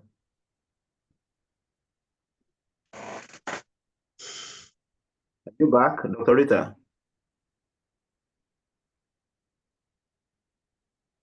Okay, while we wait for her, let me just quickly add this to the comments about Quantum Mobile. We had actually done a session. The very first session we did has to do with how we can actually install Quantum Mobile. So, and the video is available on YouTube. We have shared the link. So maybe we'll also try to share the link again so that those of us, maybe who were not part of us then, can actually go through it and see how we can actually optimize the information there to be able to get this thing running. And like she was saying, the latest version of Quantum Mobile 2024, I have that one running on my system. Unlike the previous version where you have access to, say, pw.x code directly once you launch your Quantum Mobile. It's not so in the version 24.04 that I have running on my system. You need to, what was done in that particular one is they create separate Conda environment for each of the code that you have in that version. And so if you want to run Quantum Espresso, for instance, you need to activate that Quantum Espresso environment, and the related library will also be activated along. If you want to use Abinit, for instance, Abinit is another code. You will need to activate the Abinit environment in order to be able to use. So that was the way that one was configured. And then we also provided explanation on how we can actually get some of these things done. I believe we can explore that video and see how we can actually get done. For somebody was also asking the question that that was earlier before we started, that the person said is he having difficulty installing a quantum mobile. Please, I want to see. I was the one. I have done that. It's all Let's check through that. I've done that. Oh, okay. Thank you, Prof. Thank you. Okay, great. So meaning you did it while this was going on? Yes, yes. That's yes. what it takes to be a genius and a prof. That's awesome. That's awesome. That's great. Okay, we are back. Dr. Rita. Sorry, we lost you earlier. So you can go ahead and share your screen. Yes. So what you shared there. Okay. So you have to share your Linux environment with us. Okay. So I noticed something that there's so many Umami, and I'm not sure I'm this person in this meeting. I don't know why people are using my I did logged in with. I'm not sure if it's me or is it. Are we all seeing the same thing that there are so many Umami Urita logged in? Yeah, in I this just meeting? noticed it now. We have a lot of your name connected. Okay. Yes, Your I'm name, just seeing it. You know, too. That's it. Okay. Yes, Okay. please. Maybe your link that was shared As from your my email. name. Yes. But that shouldn't have. Okay. Continue. I believe we'll sort this out. Okay, I think everybody can rename. Let me just quickly pass. Let's quickly rename. You can actually rename. Let me see if that function is available.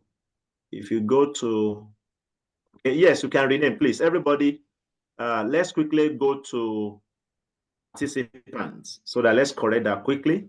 Go to participants, click on participants icon down. Once you click it, identify your name and click the 3 dots there and click rename.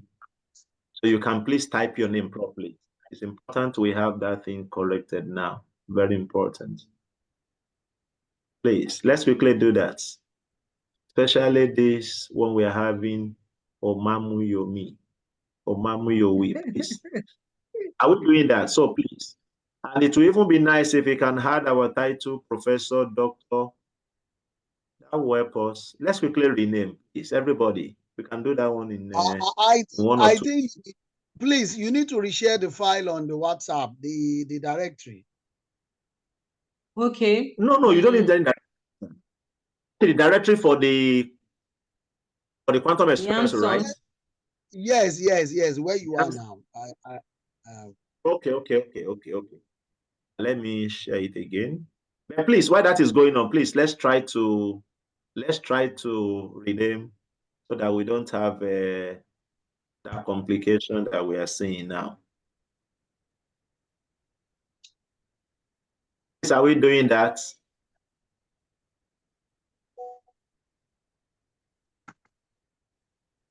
Prof, I'm finding it difficult to rename, please. Yeah, me too. How do we, when we click participant, I just see my name. So what do we tend to do? Just over on the place where you have the icon for microphone, you have 3 dots there. Over where you have the icon for microphone and video. Over on it, and then you have 3 dots. Once you click that 3 dots, you will see rename as part of the drop-down menu. Can we see it? No, I can't see it. No.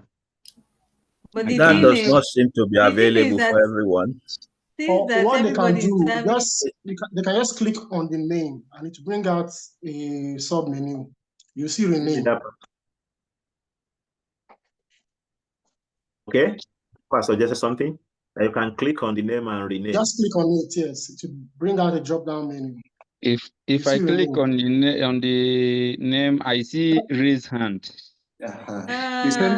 The same thing with me too. Let me ask this question first. Everybody who has been able to see, let's to rename. Let me be sure that that permission is granted. The rename is not working for me. It's not working. Who is that person, please? It's a long. Let me see. So, is that okay? The rename is not I'm not It's even not seeing working for me. I'm not seeing the name. Dr. Rita, continue. Let me see if I can quickly activate that permission. All right. Okay, so let's move into like someone who has never worked with Quantum Espresso but has Quantum Mobile in the package. So when you download the file from Assessment 2023, you would have for day 3, I think you would have these exercises, the relax, and then there's a DOS, and then there's a the band. So we are actually doing bands for silicon. So I'm sure we can all see my terminal, the terminal. So the first thing you want to do, you want to like ls to see what you have in your in your directory. My ls may not look like yours because I've done an alias such that I list and ls at the same time, which I have named as ls. Okay, so but yours may not look like this because I did something to always ensure that when I ls I have it listed in this form, and like that. So now we are going to directory C bands. So I do cd, which means change directory to the one we're interested in, and I'm here. Always ls to see what you have in your. So this is because I already have everything here. So what I'm going to do now is bands folder like this, and I create a new folder for this. I call it C2 C2S, and I put just anything. So I create this. So what do I need? I need an already optimized SCF file, which is this. I will copy it. You can see I'm trying to use the GUI as well as this, making it easy. So I'm going to copy and put it in this folder. Yes. And I also the band in, this is it. My test folder, I'm not using command lines to make it easy. Now then I need the bands.in. This is it. I copy and then I put it here. So this is what we are going to work with in this. Yes. So I'm going to exit from here. So let's say we just created this. Now I open on my terminal. You can do it without your terminal, but it's better for me. So now the first thing, remember, we said we should do the SCF. So this is SI, SCF, pick a name, and this is what we have. Things that you must be careful about is the pseudo directory. The pseudo directory tells us that it's in a folder, 2 folders away from this one.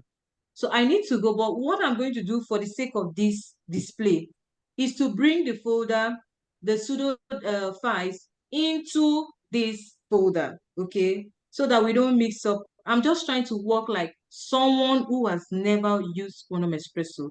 Okay, so I'm going to folder, and I will do it using just moving the tabs.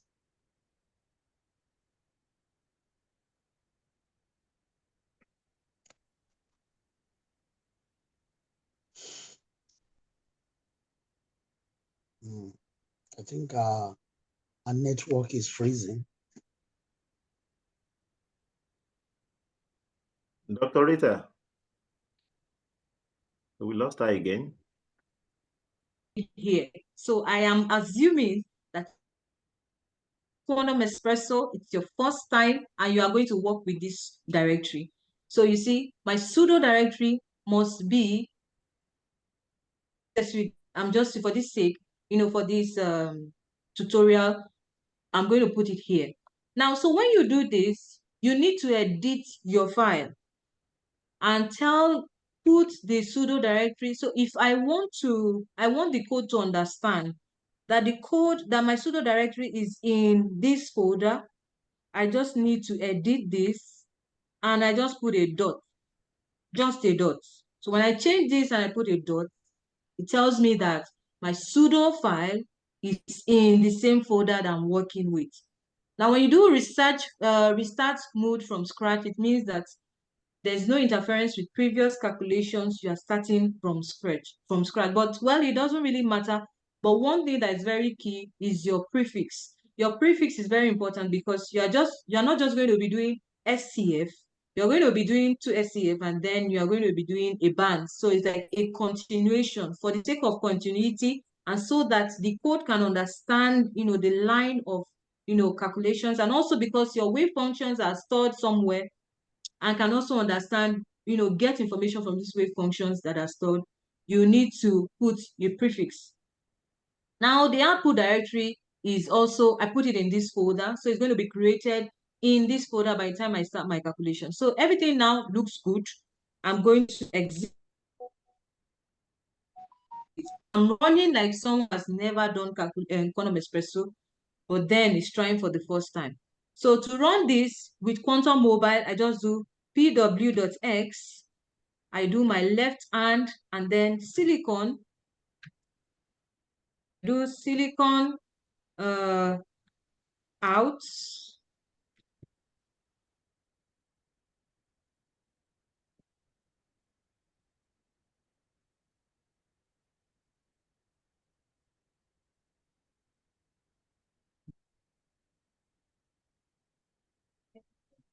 Complete. If it is done, it's very simple and was designed such that so it's done. So someone said, do Quantum ESPRESSO give information like, okay, hooray, well done. It also says job done. So it's also one of those things that you have. So the first job has been done. The second one we want to do now, I want to clear everything so that I have a good, view of what I have. You can always ls to see what addition has been added to your folder or your directory. You see that we now have the sc.out, okay? So we keep that. Now the next thing we do the pw.x, and then we do the bands. Yes, so I think there are two is si. So maybe I should open that file so that you see. So the file is si bands.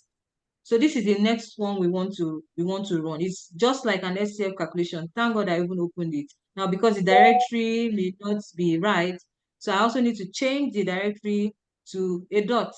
Yeah, just put a dot there to show that my directory is right in this folder.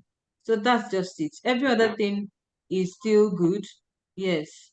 So we save this and then we run. Also with pw.x executable. So we have the silicon bands in greater than silicon bands, and then this should be out. And then we run. Okay, so depending on your computer, it could be slow, it could be very fast. I'm not using multiple, cores. I'm just using, I'm doing a serial calculation, okay? Yes, your hands are up. You can put it on the charts, and then our host can also help us to moderate the question. Okay, so let's quickly run through this. So I'm going to ls again to see what addition we have. We have the bands out, which is good. Expected, nothing is crashing because everything looks right. Now we do, I want to view the bands, which is very key. Yes, everything looks fine. I just exit this and I do bands. You can see that with Quantum Mobile, you are not exactly, going to the directory where you compiled your Quantum ESPRESSO.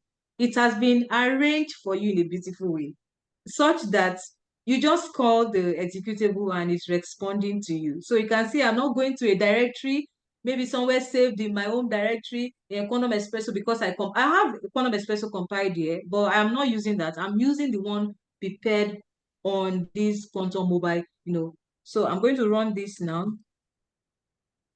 And then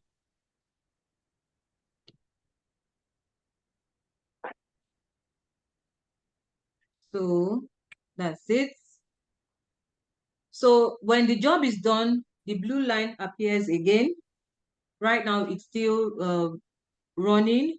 So this job would give us, I can ls to see what addition I've had, I now have in my, folder. You can see the list of bands, that, then you have bands out.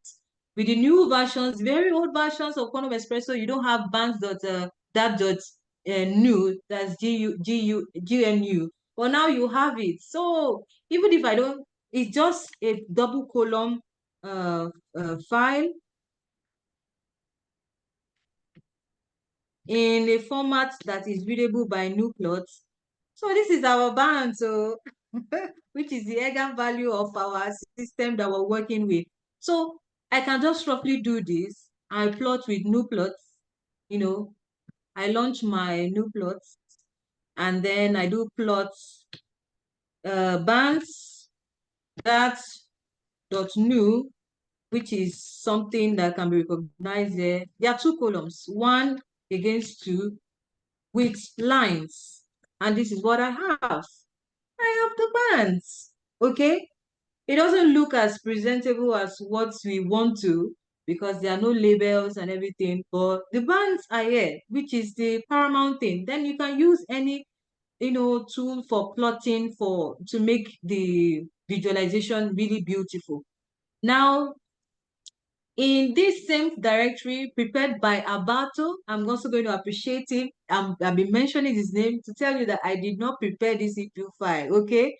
I'm just and there are a number of tutorial files available online. Yes, I was just privileged to be a part of this one, so I know in and out of, all the folders that was used for the assessment. Yeah, so I'm going in here to get this file, which is a script for Nuplot, and I'll put it here. Good.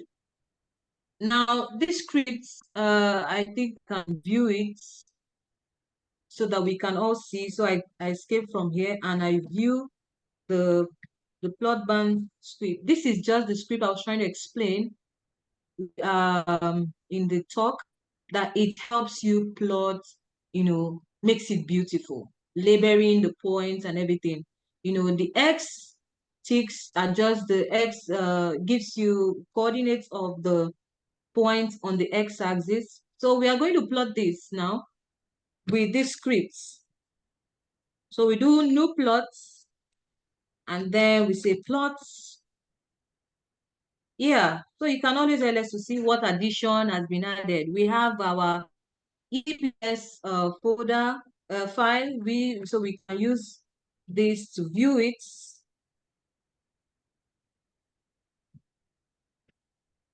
And here we have beautiful. Okay. Now, competition really makes things really easy, but it's not even about competing things, but it's about understanding. Yes. So I want to encourage every one of us, let's not just be runners of the code. No, but let us understand what the code does and the physics behind all of this. You see, in just a few steps, I've been able to plot the band structure for silicon. Yes.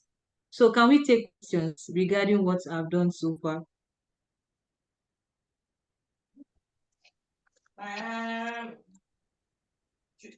Thank you very much.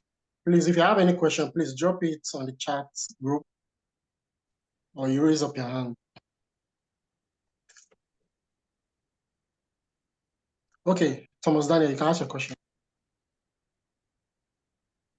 Okay, thank you, Dr. Rita, once again.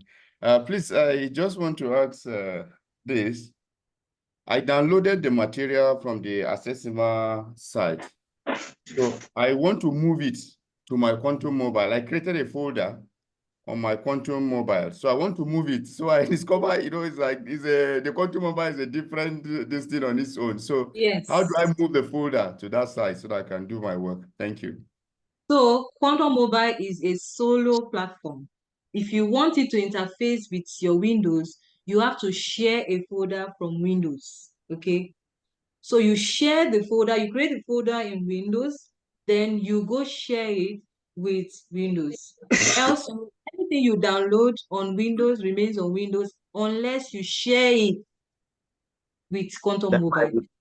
That might be longer for him now. I think what you can do is to use the browser in your Quantum Mobile for now. Okay. You have browser. Okay. Use the browser and download it there. So once it's downloaded, you will have it in your download file. But meanwhile, we can prepare a very short video on how you can share files within the two virtual machine and the main machine. So Dr. Rita, let's see how we can do that maybe the next couple of days. Okay. Okay, sir. Okay, sir. Okay, sir. Thank you, sir. So, thank you. yes, Prof has answered it. It's very beautiful. Professor Olopade, you have a question. Yes. Okay. Mine is this. Dr. Rita, thank you very much. And the rest who have been guiding us.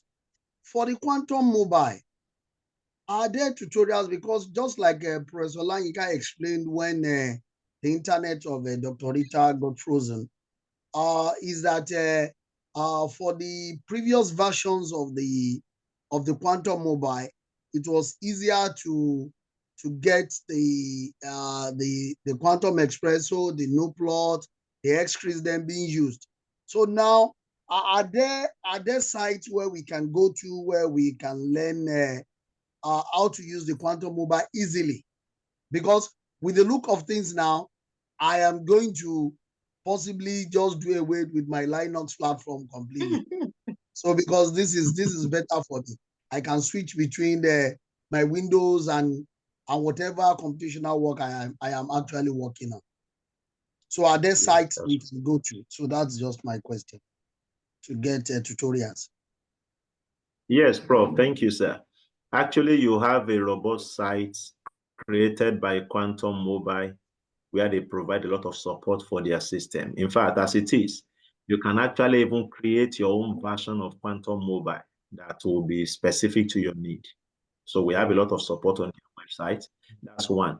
But for specific version of a Quantum Mobile, you usually have something like an F file. I think they name it release file. I may not remember the detail now. Usually you have a release note or something, and probably a README. Release notes, okay, release notes, good. So if you open that release note, once you, okay, maybe I should share this screen, this latest version we're talking about. Let me just share the screen. I just launched the latest version. I hope I can share. Yes. Okay. Can we see the screen? Yes, we can. This latest version of the Quantum Mobile that I installed virtually here. Now, we have this release notes. Once I open this, so we have all that is needed, and the instruction is there. So we have Quantum Mobile operating system in Ubuntu version 20. Login credential is also given, Max and Morris. Okay. So we have the grace in credential. So you have all the detail. Now, for instance, if you need okay, you have CP2K now. Environment, if you need to activate this, you can see Conda. Go to Quantum ESPRESSO. If you need to WChem, you have it there. So Quantum ESPRESSO, Conda, Quantum ESPRESSO environment. So that's the code you just put to the terminal to have that. For instance, if I open a terminal here, for instance, now, I open a terminal here and I say, let me copy w.x. It's not working, it's not found. But let me simply copy this code here now and paste it to activate.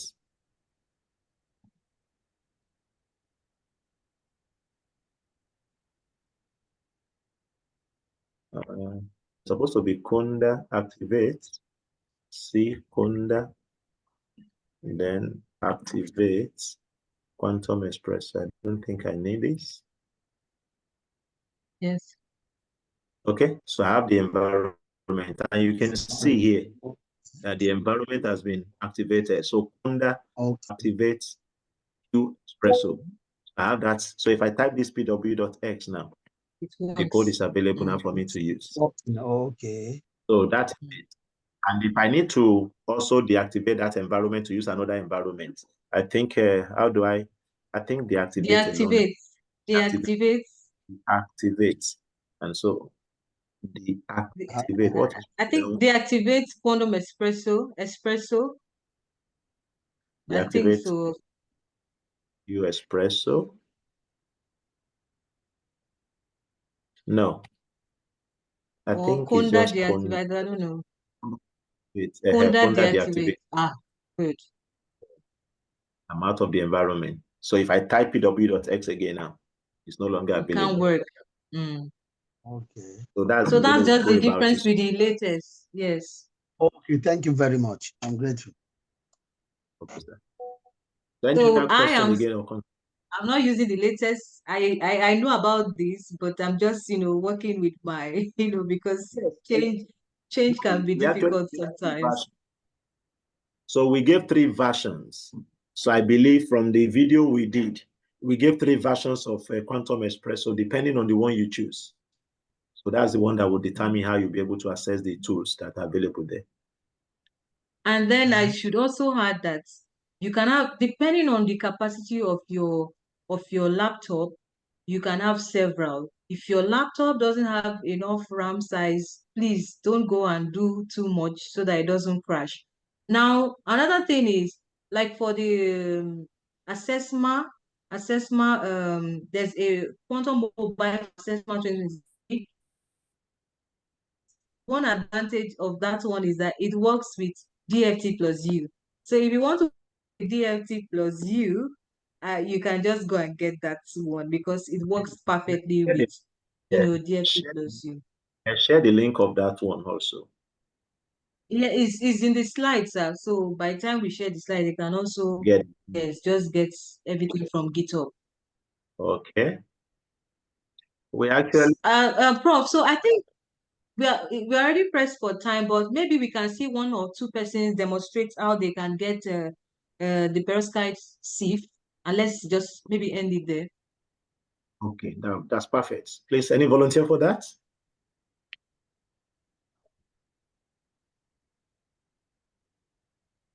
Is anybody willing to, demonstrate how to get a C file? We specified like an exercise, which you can try on your own later. So we have the cesium CuCl, from any of the databases. We can use COD because you don't need to log in or anything.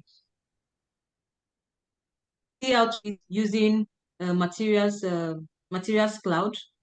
And because once you can do that, we are not going to do optimization convergence testing because we don't have a time. But then let's just see like a feedback that everyone is actually on the page, how to get your C file structure in the C file format and then convert it to Quantum Espresso. Anybody? Yes, sir.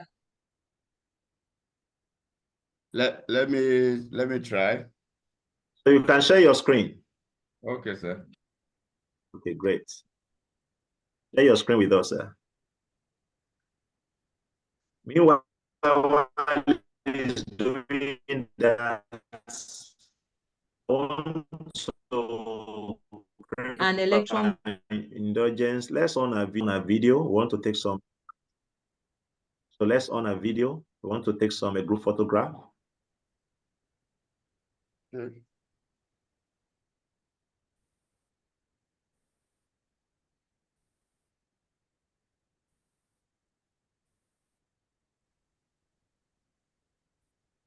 So we let everybody on their video for us.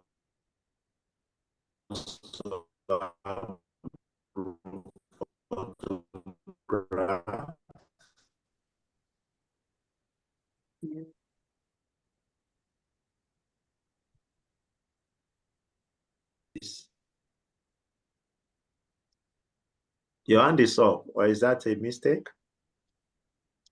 I think he wants to demonstrate. Yes. Yes, so you asked me to go ahead and share your screen. It doesn't disturb the picture we're taking. It doesn't disturb it.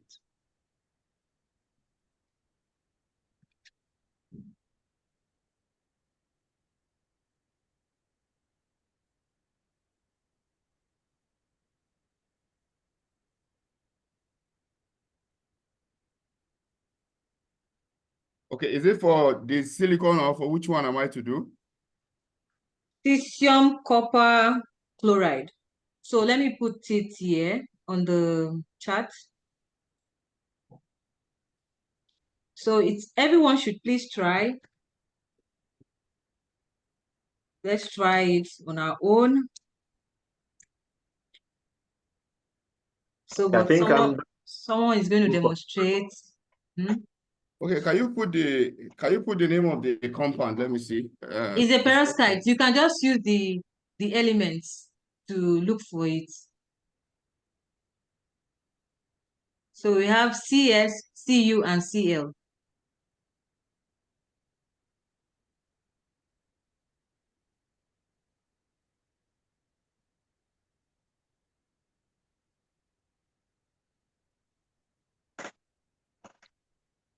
Are you sharing already, sir?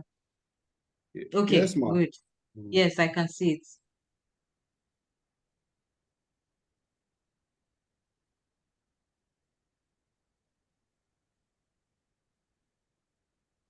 Everybody saying it.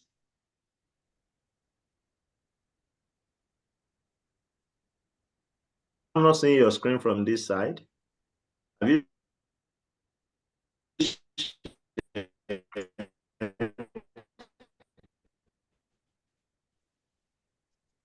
Okay, please, can you see my screen? Yes, I can see your screen. Okay. You're already at you can see. materials. I think you have to check whose screen you are viewing. There's Daniel's screen. There's Akinola Olayinka's screen, and I think my own screen is also there. So you choose the one that you want to view.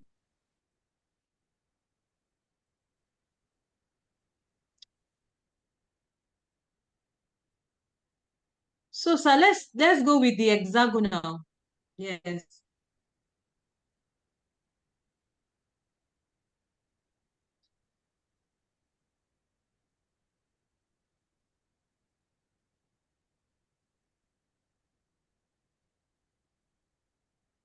Yes, we go with the hexagonal. I think that will automatically bring up ISO.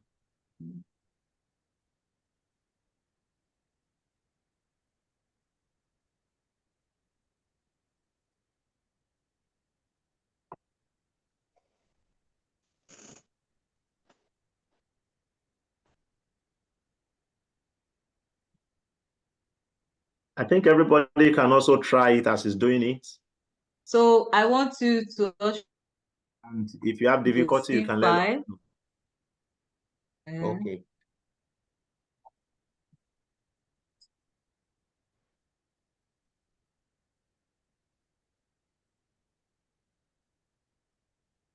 Yeah. So that's it. So I've downloaded the C file. Good. So I want you to use Materials Cloud to convert, yes, to a quantum ESPRESSO. Just go to Materials Cloud. You don't need to open that. Materials Cloud.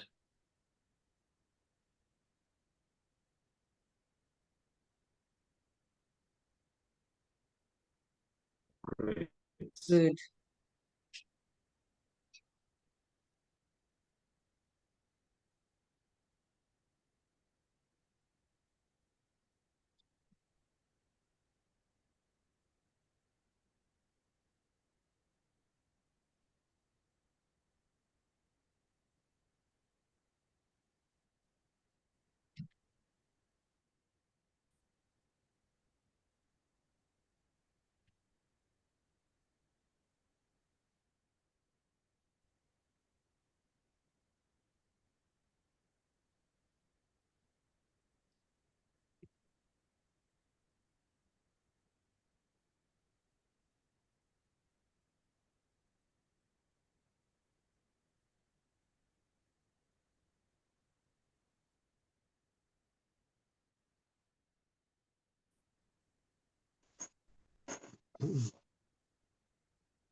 So I've downloaded it, and yes.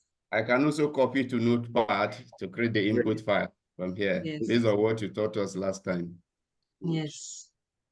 So this is a good one. You can see that the number of atoms you are working with here, it's a lot. Yes, because I choose the conventional. I know the last time you say we can consider the primitive, which has a lower number of atoms. But I was also looking at the literature, and they say that the conventional is more closely related to experimental value. If you want to get a value closer to the experimental value, that's why I consider conventional, even though I know the computational time will be higher. So it's a trade-off. It's a trade-off once you know the implication. Maybe So the thing is that you need to check, but I can tell you for sure that you have the same result. It's the same thing. It's just like my name.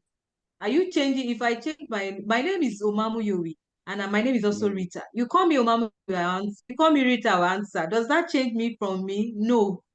So no. It's the same thing. You have a primitive cell, a smaller cell, then you have like the conventional cell, which is like ×2 of your primitive.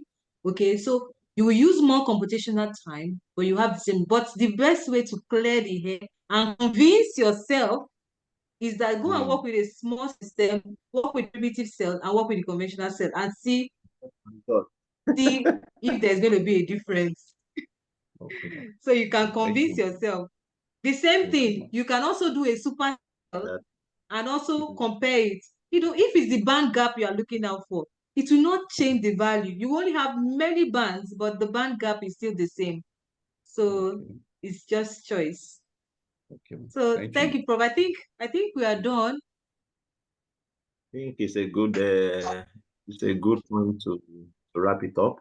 Yes, Before we it is. go, please ask the mail that we received after registering. Yes, I saw that. Is it going to be every Saturday? Because the date I saw there, or is for some other set of groups again?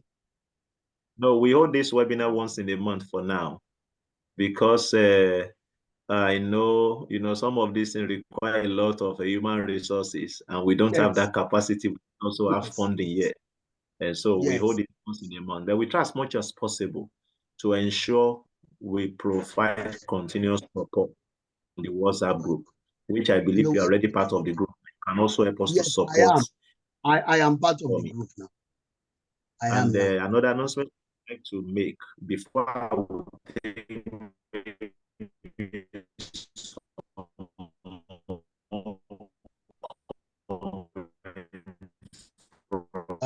it's freezing.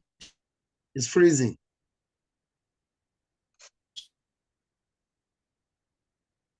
Professor Lainga is freezing.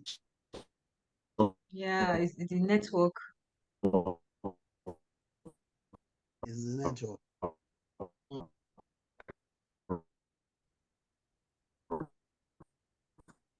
Okay, I can see it once in a generally.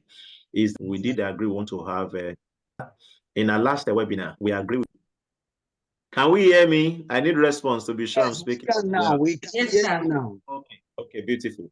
So I said in our last webinar, we did agree we want to have a research cluster, and we have tried to create 2.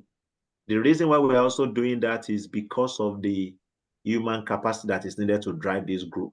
Okay, so as time goes on, we may end up creating more. So we have designed a simple Google form that we'll share immediately after this on our WhatsApp group. Let's look at the one that is closely related to, we are closely related to, and let's try to subscribe to that cluster.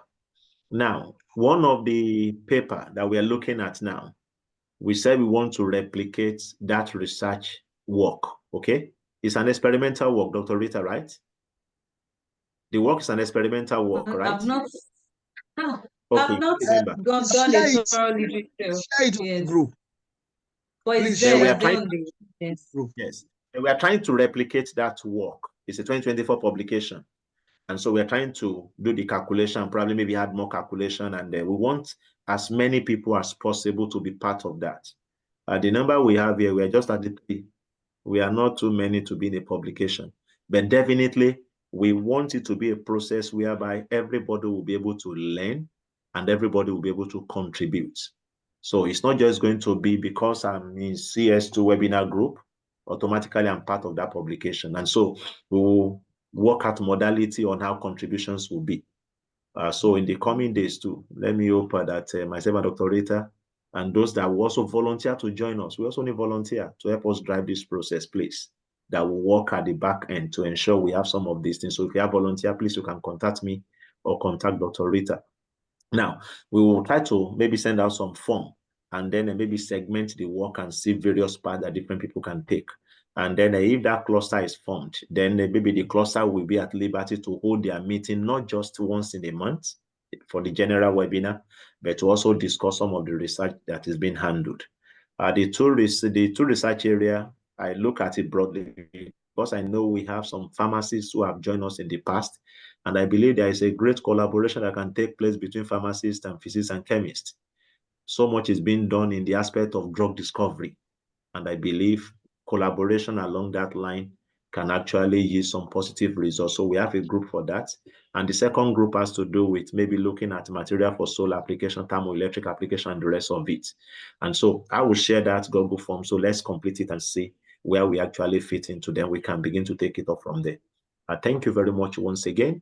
I want to say it's been a nice time and a privilege interacting with the great academics that we have here. Honestly speaking, we are not taking it for granted. That you have an initiative you want to drive, and you have people who also believe in what you are doing. I think those people who believe in what you are doing, they should be celebrated. So I celebrate each and every one of you. And you can see I was particularly delighted to see Professor Olopade. We were together in SESCO for months, playing together, sleeping together, eating together. 2009 and 10. Look at the platform now. So we thank God for all this, and then I believe we can actually take this to greater level. There are initiatives we are also pushing further, which I believe our students at undergraduate level can also benefit from. I believe in the coming days, maybe coming months, we'll also be sharing that vision with us, so that let's see how we can also bring up these young ones and then place them on the right path, even as they are being groomed at undergraduate level or at previous level whereby we're interacting with them. Once again, I want to say thank you. But before we close for the day, I want to plead that every professor we have in the house, we would like to have just a word or two from you. Professors and associate professors, just a word or two, not to take our time, just a word or two, to say that we recognize you and we celebrate your presence. Professor and associate professor. That doesn't mean, please, I'm looking down on any other person, please. Are you getting me? Everybody is extremely very important. But like we know in academic, we give honor to whom honor is due. Our job is just like that of a military. So if you have generals in a forum like this, a word from them can really encourage us, can really motivate us to do better. So please, just one after the other. Well, I am Muchi Olopade. I sincerely appreciate this, and I didn't know I'll be meeting with those I had met in the past. Like Dr. Rita, I met her at the University of Ibadan. That was in August. So, and since then, we've been very close. So I sincerely appreciate this, and I know with what we have commenced now, we are bound to, I can't say the sky is the limit, but we can move beyond where we are. Even with the way we are moving now, we could easily use this cluster to even write proposals and even get grants and get something worthwhile for the group and for the nation as a whole, whereby Nigeria itself will be recognized as a country where computational physics is being is entrenched. So thank you very much. Thank you, sir. Thank you, sir, Prof. We really appreciate it. Next. Next. Okay. Let me say I appreciate, or maybe anybody who have any general comments then, maybe one or two. Anybody, maybe general comments to encourage us or to also stimulate us. Anybody? Okay. Hello, can you hear me? Yes, we can hear you. Okay, yeah, I'm Mr. Leonard once again from Addis Ababa University, Ethiopia. Well, I really appreciate this meeting, and in particular to Dr. Rita. When I I saw the flyers in the LinkedIn. I remember I contacted her because when I registered, it was not sending me the link. So, and she replied immediately. However, it was today I was able to get the link. So I really appreciate the efforts of the organizers of this forum, and I also pray to continue and learn more as I collaborate with the professors and the learned ones in this forum. Thank you. Thank you, thank you, thank you. Just one more person. Just a quick comment. Okay. Good day, Prof. Good day, all. Mine is just to appreciate you for this initiative and to encourage you to please keep the tempo. Somebody like me was coming first from an experimental background and having passed through the challenges of not having funding and sometimes not getting the right equipment to do some of the analysis. I decided to find my path into the computational, and it has actually been a great one for me in this webinar series we've been taking. So I want to encourage my other colleagues also that please, this thing, what I observe is practice is really essential. We don't have to wait until when it is the one time we meet in a month. We have to practice, like what Dr. Rita is also saying. You need to go down to understand the theories on basics on your own, which the time may not permit the organizers to take it within this time. Then let's be open to ask questions and let's see how we can assist each other to be able to rise. We are happy that we have seniors who are experienced in this way. I believe they will be able to lead us through the way. And please, they should not leave us because some of us have suffered from not really having good mentors at some point, So that's just my comment. Thank you. Thank you very much. Thank you very much. Once again, I want to say a big thank you to everybody. And it's been a wonderful time having the webinar this month. So let's look forward to some of the information that will be flying around on the WhatsApp group. And let's respond to them as soon as the information comes around. And like we promised and like we have always done, the video recording of this webinar will be made available to us, both on the website that we have created for the webinar series and also on the YouTube link for us to access it and also share it with people that might be in need of this kind of information, because information is very essential when it comes to transformation or development. And I believe the information we have shared here today can go a long way to change the orientation and mindset of people towards moving towards their destination. So I want to say a big thank you to everybody, and I will say God bless you. Have a great weekend and regards to your loved ones. Thank you very much. Thank you, Prof. Thank you, Prof. Thank you very much. Thank you. Thank you, Dr. Rita. Thank you, Dr. Rita. Thank you, Prof. Thank you, Prof. Thank you very much, Dr. Rita. Thank you, Prof, for your time. Thank you very much. I'm very grateful. Thank you so much. Thank you, Prof. It's nice to have you around. Okay, thank you very much. Thank you, Prof. Thank you so much. Thank you, Prof. God bless you. Thank you, Dr. Rita. Amen. Thank you to Mr. Evis. Thank you so much. We appreciate Dr. George Mayali. Yeah, Dr. Mayali, yes. Thank God for it. I have been taking notes from that video and even the first one. It was a very robust foundation. That's good. That's Prof, there's this book he mentioned during the last presentation about computational material science, more like my application of machine learning in material science. I've tried to check the material online, but the one I can see is a preview version. I don't know if there's a way you can contact him and share with us the software. Send the book title to the platform. I will try and look for it. I will even check my library, it may be there. I just share the book title that you need a book and information that we need. And let me also say this, maybe sometimes you need some journal articles and you couldn't access them. Please ask questions on the platform. We can always be of help, okay? Some of us have access to some of the library resources outside the country where we can actually download some of these books. And there are also some other opportunity of downloading such books or even journals. So please, let's share. So share the information. I believe definitely somebody that myself or somebody will just be able to provide a book on that platform. Thank you, sir. Thank you, Prof. Yes, sir. Okay. Bye-bye. Bye.